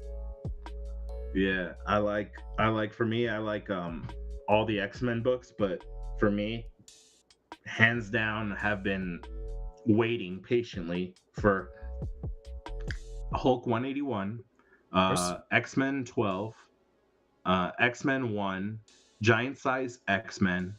So I really know that there's a lot bigger X-Men books to come, but for what's in the app right now, bro, like I'd say like you can't go wrong with Days of Future Past, Uncanny X-Men #4, first appearance of Scarlet Witch, first appearance of Gambit, first appearance of Rogue, first appearance of Jubilee. So you can tell what I'm doing, bro. I'm into the X-Men, man, and I found my niche. I found my lane for collecting. I'm not into flipping. Like, I'm not good at flipping. So I admire flippers, but I basically stay within my financial lane. Have been putting in fiat from when I sell physicals of cards and comics I have, that because I am trying to I don't have a lot of space, bro. So for me, I really do want to have nice stacks of all the X-Men books possible. And of course, I'm going for the big comic drops, but because we're in this market and I feel like FOMO is unnecessary, like I'm just kind of biding my time and hanging out. But I am going to go for that Reality Stone. I am excited about that. I want the Gauntlet or whatever the airdrop's going to be. And I'm interested to see what Veve is going to do with MCP. So I like uncommon covers a lot. I don't stack uncommon as much as I should, but I'm starting to veer towards seeing the scarcity in the uncommons are like crazy. Yeah, dude. I mean, I guess that's what I can finish it up. Yeah, dude. I've been watching my collectibles, and dude, he's stacking the uncommon AF-15s like pretty hard, dude. Like, I mean, because I think last I heard he has like 20 of them. I mean, this was a while ago, so he probably has like 20, 25 right now. And it's like, okay, is it better to have 25 uncommons, or is it better to have 17, or 15 commons? Like, who knows, right? But at the same time, like, dude, the fact that it's a third of the mints, typically a third of the mints of the commons, that just the scarcity alone. It's the original cover, yes. Is it not the full original cover, like in, full color? No, but it's still the original cover. It's just black and white.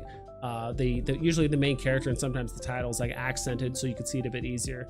I do think there's going to be some comic book collectors that do like that, and the fact that, again, it's like commons are usually 6,000, and then the uncommons are like 2,000. It's like that's significantly less.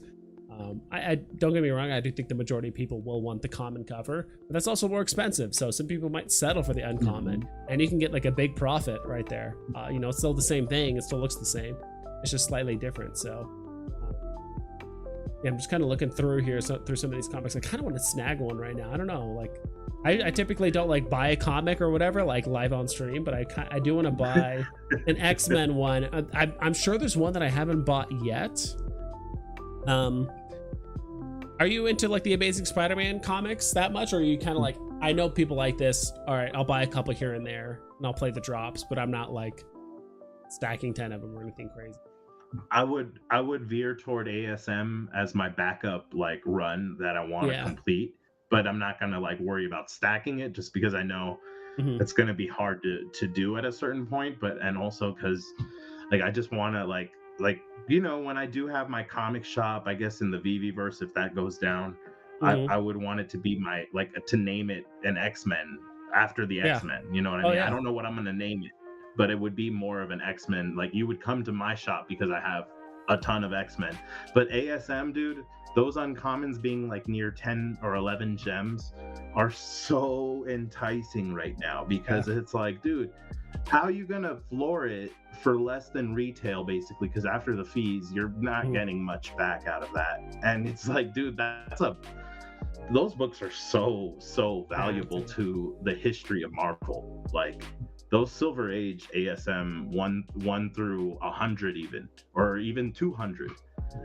Collectors are gonna want that when they come to the app. They're gonna want them all, and they're not gonna care what the prices are. They're gonna make sure they have the full complete run. So yeah, like don't sleep on the Uncanny X-Men run obviously because that's my jam. But ASM, I don't need to say much on that. That's already like so valuable in the real world. The X-Men have room to climb because they still haven't hit the MCU. So that's just my fanboy and easy for me to hold because if I buy shit I love, I'm holding it. So same. Yeah. It's so much easier for me to just like buy and hold X-Men than it is like other stuff. Like, I mean, I flipped that Oswald probably too fast, but like if we're talking X-Men, I'm buying and holding that stuff. Like if I land an FA Wolverine, collectible or comic or whatever it is, like I'm holding that stuff. Look how dope X-Men covers look. I mean, the Uncanny X-Men that just dude, I still love that cover that you just put up. It's good. So cool. The one with Wolverine. I really like the one with what was it? It was Bishop and Storm. That was also another like a really good one. Yeah, that one. Hell yeah, dude. I love that one too. Sick. And these look so like good, bro. These look so clean. Like, man. Yeah, this community is amazing, and I gotta say, like, I am so glad I'm here with y'all because I'm getting to witness firsthand like the surge and just popularity of comics just keep going up in a bear market, and even though all things are down right now, it's just so much fun to see people geeking out and having fun, still going for drops, still seeing things sell out.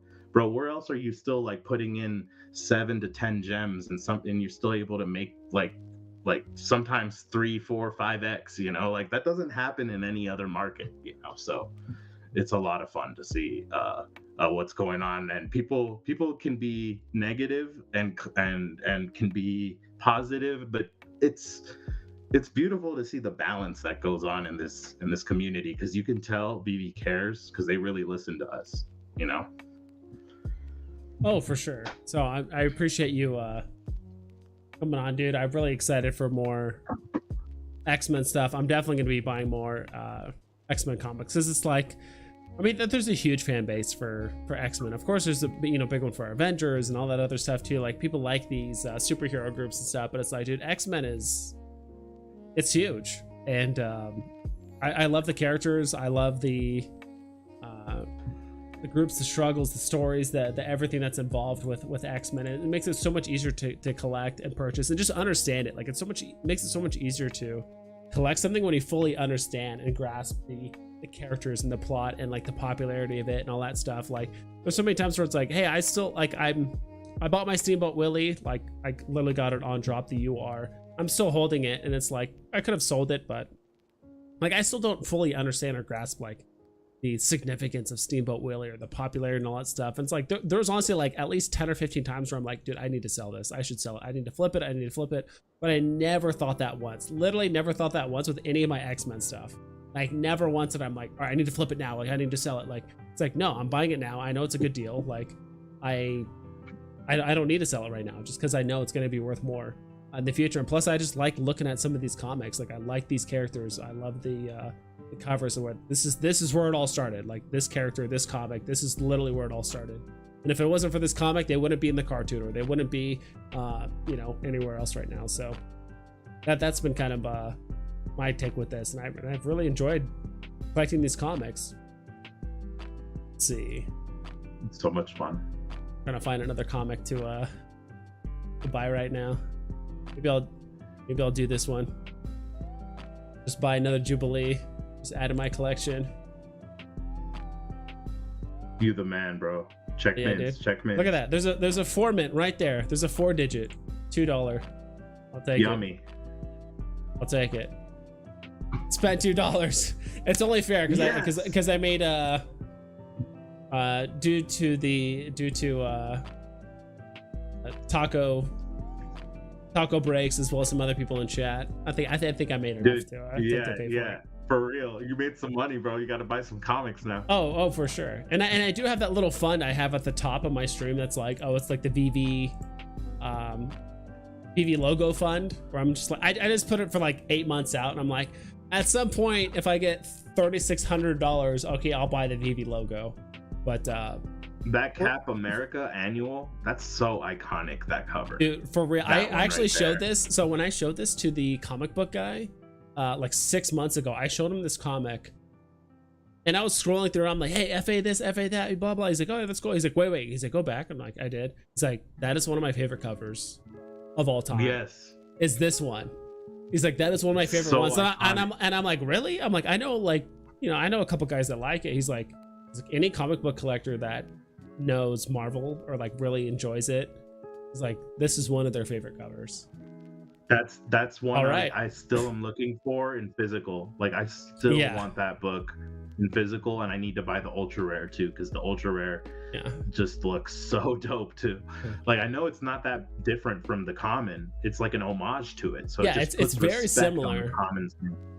It's very similar. It just tells you how iconic that is. Like, it's like the AF-15, how the AF-15 is just like the same. Like, you don't really see that happen with a non-FA type comic, but this is such an iconic cover, bro, that like, and it's 10K, right? I think this was a 10K book. Yeah, dude, this was like the third or fourth 10K comic that Veve's ever released. So $5, bro. Yeah, $5. I'm gonna buy one when I get off stream.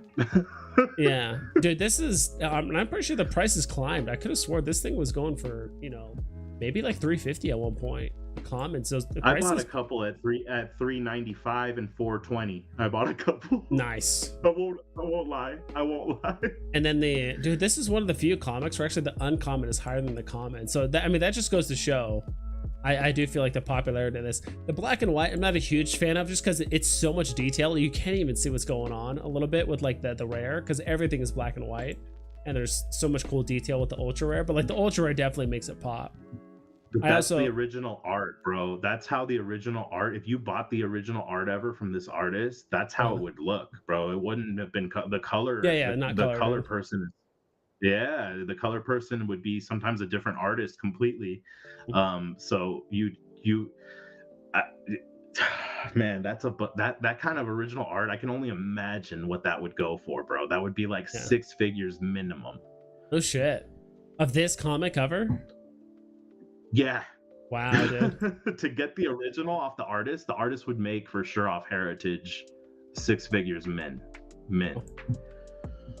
This is how the comic people, they got messed up by Marvel. The comic artists did not get treated well by Marvel. That's why a lot of them, when they make it, like Peach Momoko, let's see how much longer she sticks around with Marvel. Because unfortunately, that's one of the bad things, is that like we've lost a lot of our like Todd and Jim Lee.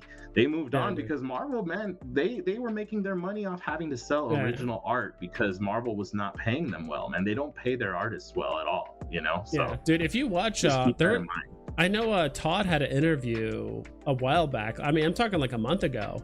Super interesting story. I think Dino Lane actually has a video or like a live stream of him like reacting to the interview. Super interesting. The entire story of Todd with DC and then going to Marvel, and then him meeting Jim Lee. And it's like, dude, all these artists are just getting bent over, which is why he's so anti just like selling your characters, that he's so anti just like DC, Marvel, these big corporations that basically just, quite honestly, like when you sign up with them, they just have you by the balls. Like you and all of your creations, all of your superheroes, all that stuff, and there's not much you can do. And so that's why he's so against it, and that's why he's launching his own platform. He has his own superheroes. He doesn't want to sign with anybody. Like he's like, I'm just doing my own thing. Like I really want to stand up for those independent artists, these guys with like genuinely unique creations and characters and artwork, and just grow these big companies. A bunch of them and pays them well. I hope he hires a lot of them and pays them well, and does like leads by example. You know, we need more of that in the community, because I'm not against like going toward other. If I like the art, I'll collect it. So I'm not just I'm a Marvel guy. Don't get me wrong. I love Marvel. I love Marvel comics. I love X-Men, but I will also go into Spawn. I will go into characters I love that aren't Marvel. I will go into, you know, like DC. But for me, it's like the art has to connect with me, and the story as well. Oh, yeah. So yeah. Also like the secret rare of this, because it looks like Captain America's kicking the shit out of Wolverine. It looks like he's just like winding up to basically just give him like a huge, like, I don't even know what you call it, like a huge just kick to the remember, ribs. Wolverine's short. Don't hate on Wolverine. Yeah, Wolverine's like technically, I mean, he's not Hugh Jackman. He's not 6 foot. Like Wolverine's like 5'2" in the comics. Dude's like 200 pounds, 5'2". Just literally, because that's how Wolverines in real life, they are small, they are vicious, and even I've watched videos of like even grizzly bears don't fuck with Wolverines. Like grizzly bears that weigh like 1,500 pounds don't mess with like 100-pound Wolverines, because like a Wolverine isn't that heavy in real life. Like they're pretty small, but they're just so vicious, and they like snarl with their long claws. They jump up and they just go like, they're crazy. Like grizzly bears don't even mess with them. So that's literally how, you know, Wolverine is, you know, little just ferocious dude. So yeah, dude, I'm so excited to collect more Wolverine stuff, and I've been asking and begging for it on Twitter. I'm like, please, more X-Men, more X-Men, more X-Men. And I think we did get one like shortly after. I'm not saying I'm not in collectibles. In collectibles, I want them to take their time. I need Marvel artists next to the collectibles, man. I really want to see like how DC does it. DC has that. Todd has all these artists connected. Jim Lee, all these artists connected to their collectibles, not the comics. And for me, I have a hard time when I'm seeing Marvel's collectibles not looking up to par. Like the masked ones look great.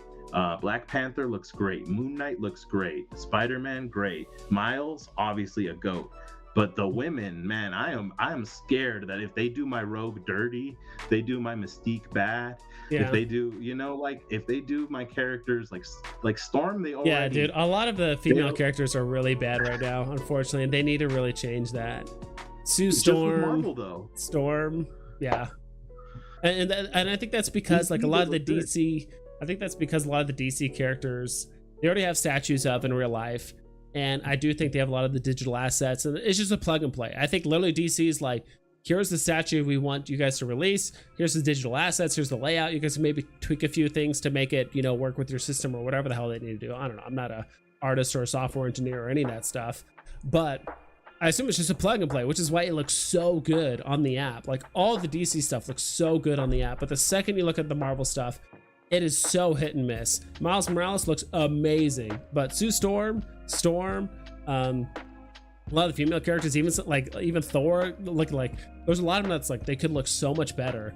But I think that they have to, contact or get with third-party developers and do 3D assets. They have to do everything from the ground up, and they have to get it through approvals. And they're like, all right, this is good enough. We've been working on this for like 6 months. We have to get this through. They're like, all right, let's just go. Like, that's probably what's happening. Who knows, right? We got to hit these Marvel deadlines, because if we don't, it's not going to look good on our part. So we just need to push it through. And of course, because it's third party and it's probably some people making it overseas, it's really hard to control the control the quality, right? It's not some dude right next to you on the computer doing it and you're gonna be like, hey, like I like this, but like we need to change that. Like you can't do it right then. They're like, all right, email us in 3 weeks when you have the next update. And then you see it and then it's like, all right, actually we need to change this. And it's like, it's only something they see very so often. So that's what I think is what's going on with a lot of the Marvel drops. And DC looks so good, but the Marvel is just like so hit and miss. It's either terrible, like okay, like Thor's like, okay, it doesn't look great, but it's good enough. And then Miles Morales, which is like, okay, that looks amazing, like looks so good. It's frustrating when you can't get the faces right. And for me, it's like, I know there are statues out there. They're very, very, like, it's very niche, but there are statues out there. They're not as well known as the DC ones, but they're out there and they're gorgeous. Silver Surfer, they did a great job with that one too. I don't want to hate on all of them, but I'm thinking of ones with faces, and for the most part, like, it just has been a miss. And I feel like, man, if there's something more to these collectibles, maybe down the line with how they interact or work, but I'm more and more of the sentiment where I just hope they start really getting us artist tags next to these collectibles, because like they're just, look at that, 38 gems. And his box price was exclusive. And his drop price was 60 gems.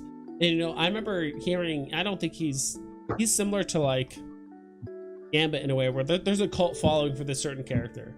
Is it massive? Is it Spider-Man? Is it Wolverine? No, but there is a small subsect of collectors that probably are really interested in this specific character. Definitely. Or people that are a huge fan of this character because of the unique story or background or whatever it is.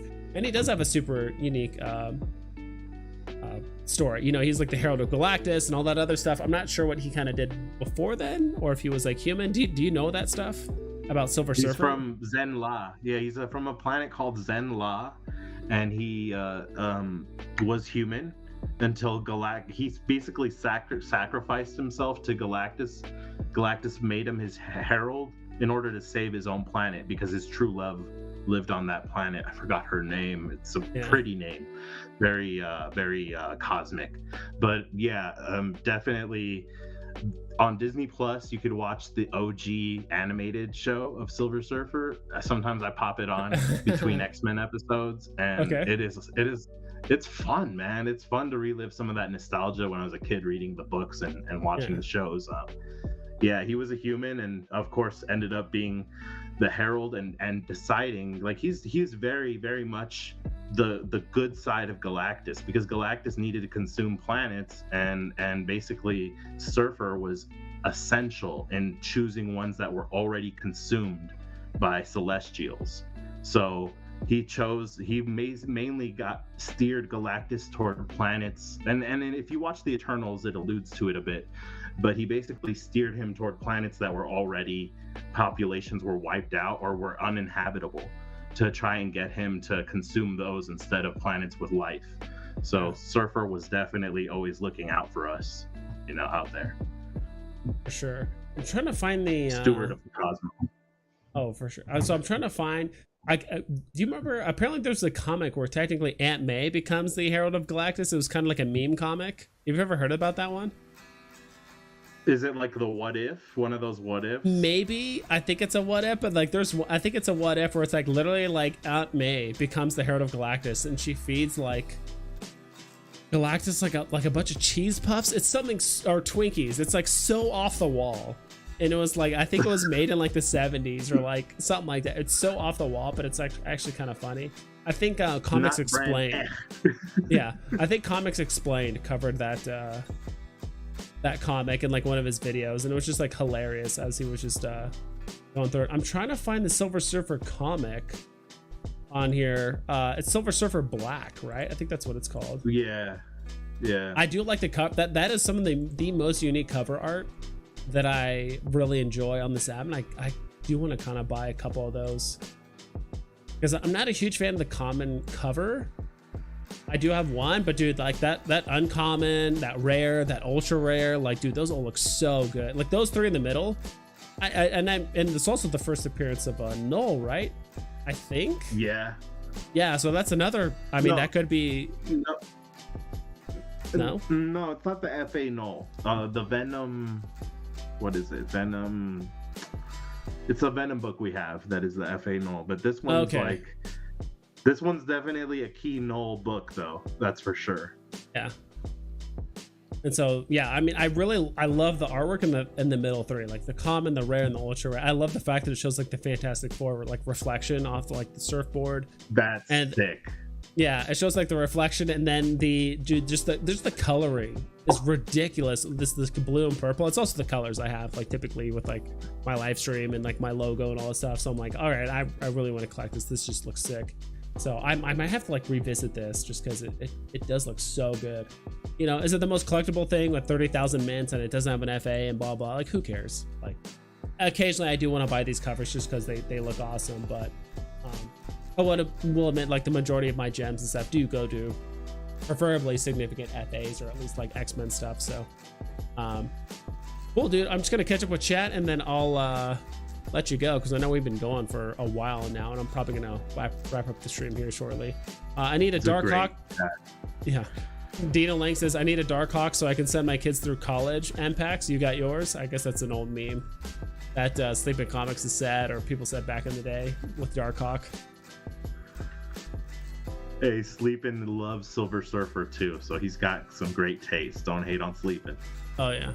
Pierre Chaos says, are we prepared to be let down again next week? These guys were talking about watching VV Vault stream and probably getting debated into buying certain collectibles that they didn't mean to. Community update. Oh, so the community update's next week. Oof. Yeah, they're gonna be like, yeah, sorry we're delayed like 4 of the 5 things we talked about last community update, but yeah.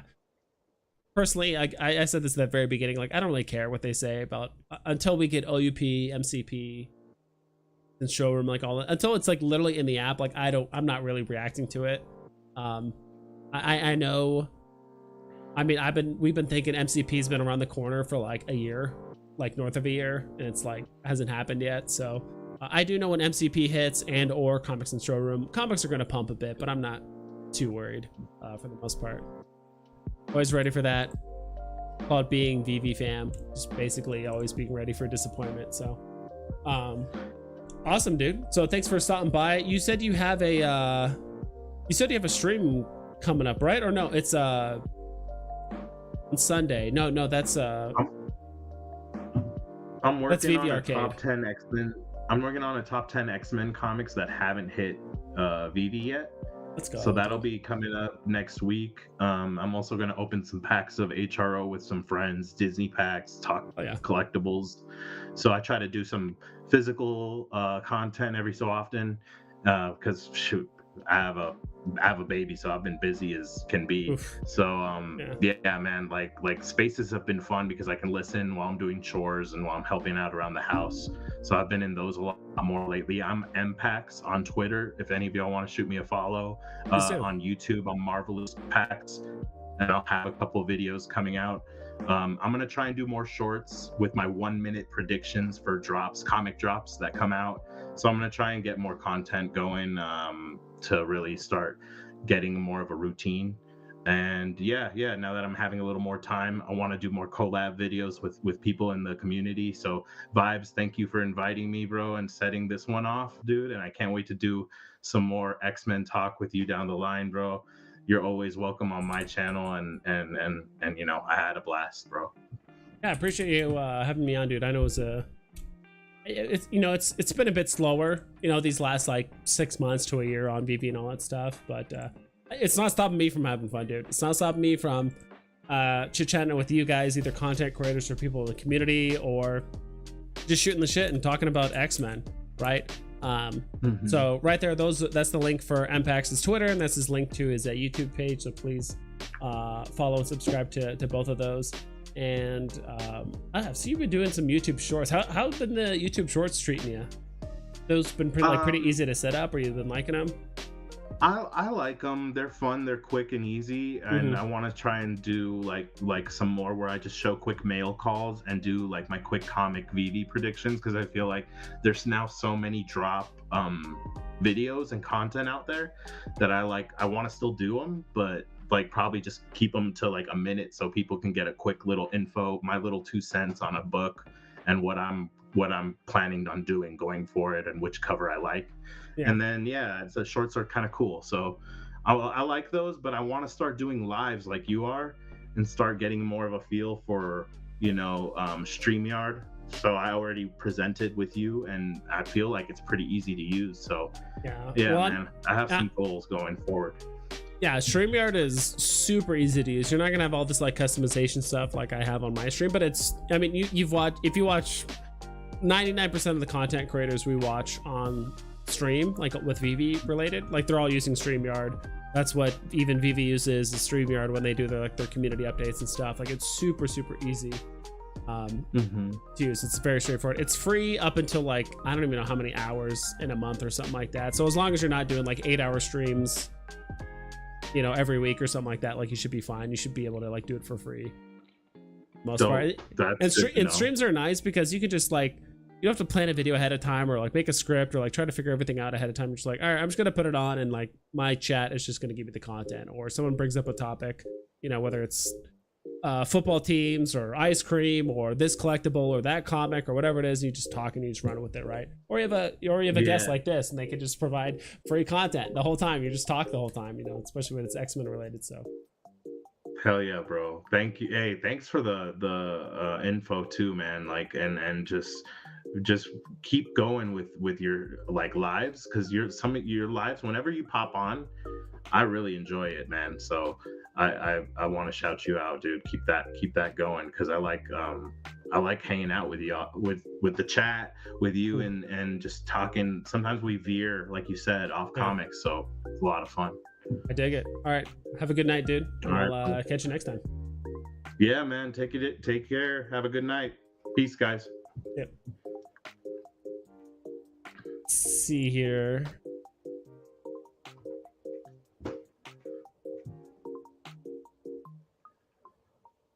Was out of this whole thing. That should do it. But just give me a sec, guys. Oh, we're back. We're back, guys. This is Marvelous Pax. Please go check out his Twitter. And it's funny because he actually, January 2nd, I mean, this was earlier this month, he was just talking about Upper Deck, this whole e-pack thing. I'm sure he'll message me on Twitter about that. But this whole thing that he brought up was super cool. I really enjoyed that. The fact he was talking about this, and of course, this is his YouTube page in shorts, talking about physical comics or cards and stuff like that. So I really enjoy that. These, what was that? I didn't know what he meant by X-Men 12, but that is the first appearance of Juggernaut. So, dude, I'm stoked for all of those. All right, we're probably gonna wrap up the stream here in like the next like 8 minutes. We'll just like close it at 8:30.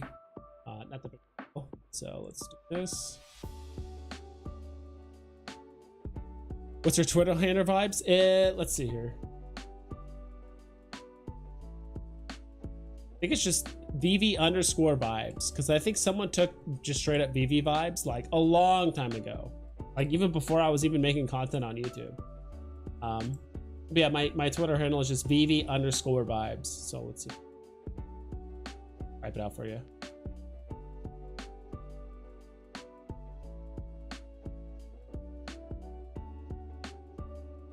VV_vibes. There you go. Yep, that's my Twitter handle. Dude, now everyone's showing up now. Love that PFP? Is that mine? No, that's, I just took a screenshot of this comic. This is one of my favorite comic covers because the meme potential is endless in my opinion. This one right here. I literally just screenshotted this or you know, cropped it, whatever. This just like, if you cover the Avengers in that little like arrow, it straight up looks like a meme template that you could easily put with anything, right? So, but hell yeah, let's go. Marvelous Packs, thanks for stopping by, dude. It was sick. I love your, I just noticed you have a Wolverine profile pic, so I appreciate that, dude. Late night vibes, let's get it. What's up, the biggest bro? Dude, it was so nice to see you at DCon. I knew you were gonna be a big fella, but you and your brother are definitely big fellas. The biggest bro donated $5. I appreciate that, dude. Dude, I can't wait to see all of you guys again. I don't know if it's next DCon or whatever the next convention is. It really depends when and where the next convention is, and like the lead time Veve gives us about like when a convention's happening. But yeah, I do miss hanging out with everyone. It was so funny like seeing people approach me like Veve vibes, or like people call me Dino and stuff like that. It was kind of hilarious. But yeah, that was a fun time. I enjoyed it. Not sure if you answered already, but did you go for today's drop? I did. I landed a secret rare. I sold it a bit early because I was at work, and I literally could only spend like every like 15 minutes. I had like a minute or two to like look at the market and like see what's going on. So I played the drop, landed it, literally closed the app because I had something else to do. I reopened it later, 15 minutes later, still didn't, I saw I landed the drop, but I didn't have it delivered yet. So I closed the app, reopened it. But I did check the price really quickly while I was waiting, and it said the secret rare, there's 2 secret rares were like sitting around like 90 to 100 like that whole time, and I saw it wasn't sold out. I'm like, all right, is this gonna flop? Like, why is it not sold out? So I just held it, and then I saw it later, and I sold it way too early. I think I sold my SR for like 92 gems, which, you know, obviously was a bit early. Now it's at like 120 or something like that, but it's only 30 gems. It's not like the thing like ran up to 200 gems and I missed out on a ton. But yeah, so like this is, yeah, because this is the one I actually got on drop, and I sold it for like 92 gems because I was like, I thought it was gonna flop. And when you're on your phone, I don't think you can see the remaining mints. You can see how many total mints, but I don't think you can see how many remaining mints there are on drops. I could be wrong, but I remember looking it up. I'm like, dude, why is this not sold out? And it's been like 20 minutes, and I was checking back every so often. I'm like, all right, maybe this is a flop, so I'm just gonna sell it. Like, I mean, I'm still taking the free profit. I definitely could have held on to it a little bit longer.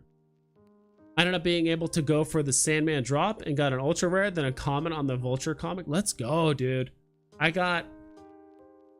was too busy with work to go for the Sandman comic, but I did just get a common Vulture, which, you know, I'm happy with.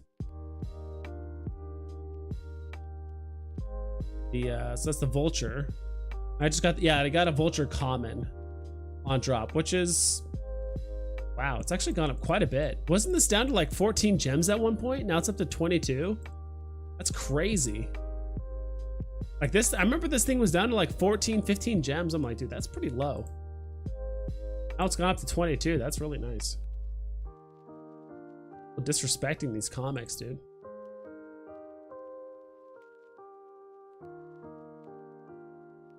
I mean, this is a double FA too. FA Scarlet Witch and Quicksilver. Yeah, both comics. Or both double FA. Uncanny X-Men #4. Pretty good. Community update next week. Any thoughts on what they will say? Hopefully the MCP will be rolling out as they speak. I said it earlier, Bounder yo. I'm not holding my breath when it comes to like MCP, OUP, Comics and Showroom. I don't even know what other things they've even like delayed or whatever.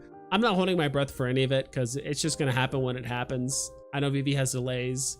I know there's certain things they think will take 3 weeks, but it ends up taking 3 months instead. Like, it's going to happen. So I'm not holding my breath. Not that I'm going to be like disappointed if they said like, look, things came up.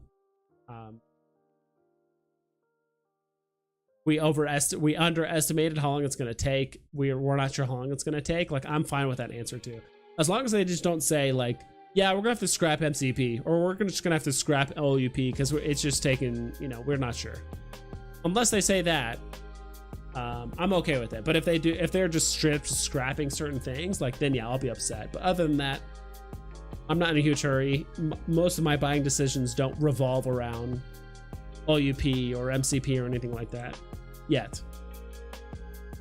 Bro, same here, sold at 90. Oof, that's awesome. Awesome. Hell yeah, dude. Pure chaos. I wish I would have bought a vulture ultra rare. I remember it being at 45. Yeah, what's it at now? Ultra at rare. Oof, almost double of what we're talking about. Dude, people are really disrespecting vulture. I mean, I got that common, and I should have bought more, but I did not think that these would run up this hard.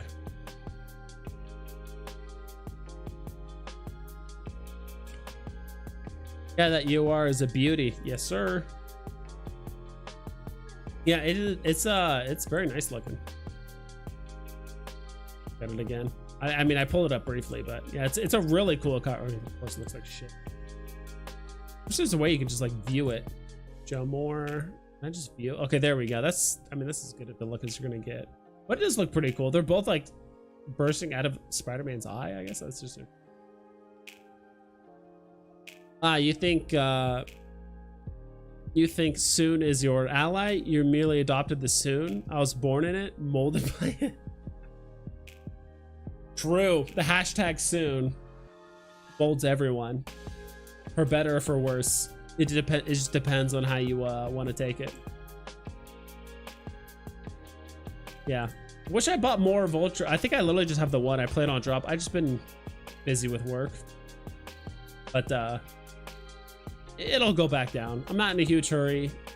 The whole Infinity Stone thing is pretty nuts. Also, when you think about it. Oh, how much of these are left? 632. They're going down very, very, very slowly. But okay, these were at 29 now. When I checked earlier, it was pretty low. All right, one more run through of the comics. I did buy Jubilee earlier, just to say that I bought something on stream, and I really appreciate the donations you guys have done up to this point. I know I've been drinking for each dono. Gone pretty far into this New Amsterdam, so I appreciate that. Spider-Man. Me and Marvelous Pax were talking about this Veve cover. Very, very nice. I mean, $5 now for the common. What's the ultra rare at? 48. Quite a bit. 15 for the rare. You want to take a quick look at some comics.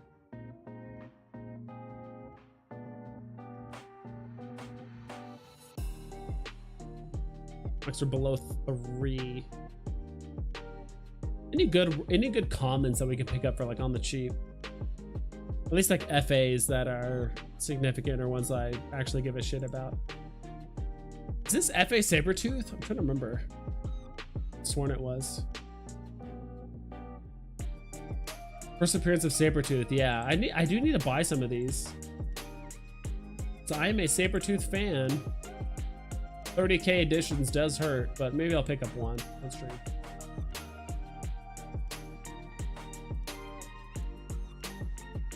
Again, it's X-Men. I gotta buy it.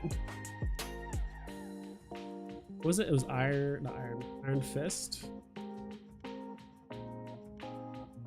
Sad that this is actually a faster way to search it. It's going for 3 gems. Pretty good. I actually do kind of like that secret rare cover. It does look pretty cool, but I'm not gonna buy it. We're going for 19. A big gap. 10 gems. I mean, I feel like with things with mint numbers this low, or not mint numbers, but with listings this low, of course there's going to be big jumps in price. Rare is almost down to 10 gems, but I do like Sabretooth.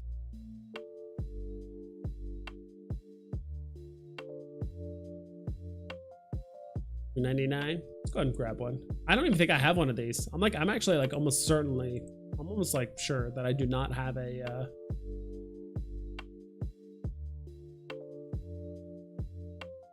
it's not showing up yet, but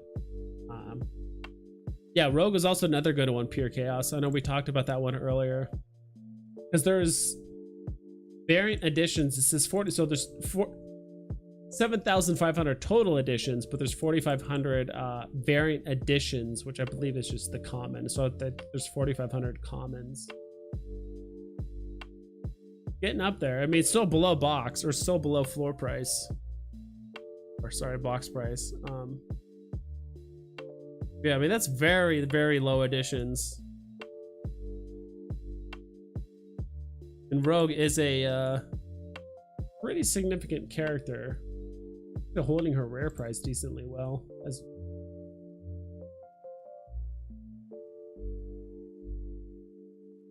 there's other kind of, I actually bought 2 comics live on stream. It's something I typically don't do, but because I was trying to find a X-Men comic that I have not bought yet. So ideally I would have done it earlier with Marvelous Packs. I bought that Sabretooth, but still don't. I have 3 Journey into Mystery uncommons, but I don't have any commons yet. I know the price of this has actually gone down a little bit. I think it's ran up to like 68 gems at one point. Now it's back down to 55. And a little bit of movement. Not much, so. All right, guys, I'm gonna have to wrap up the stream. I've literally been streaming for 3 hours, actually over 3 hours at this point. And Marvelous Pax was here and was nice enough to hang out with me for over 2 hours of it. But yeah, dude, I've had a ton of fun. I do want to do more of these live streams. I do want to do videos occasionally. There's just not a ton to talk about. Like, I might do videos just talking about my investing strategy or things I'm personally going for, but it's not like, hey, this is what you should buy, or like, I remember I used to do videos on like the all-time highs and the all-time lows on like on here on like ecomi wiki, but ecomi wiki's been really, really spotty. I mean, on and off since I've used it the last few months, where sometimes it'll like repeat a bunch of listings, or just not accurate, or it's not exactly pulling up what I'm looking for. But outside of that, it's still a great site. It still gets a good amount of the info I'm trying to find. It just takes a little bit more legwork in order for it to get there. So appreciate you guys stopping by. Hope you guys have a great evening and rest of the weekend. Bro, you're still going strong. Marvelous Packs. I literally just bought a Sabretooth first appearance. I was trying to find, I'm like, I know there's at least like 1 or 2 X-Men comics that I've not bought yet. So I bought Iron Man. I'll show you really quick. I bought the Iron Man one, not Iron Man, Jesus, Iron Fist, which is the first appearance of Sabretooth. So I bought that one for like $3. So I missed it. I meant to do that earlier when you're on stream, but now you know I did it. So thanks for streaming. Have a good night. Thanks, Pure Chaos. Thanks, Exactly Speak, and Marvelous Packs. All you guys, appreciate it. You guys have a good rest of the evening, and I'll catch you guys next time. Please double and triple check all of your listings so you don't screw yourself over. Okay?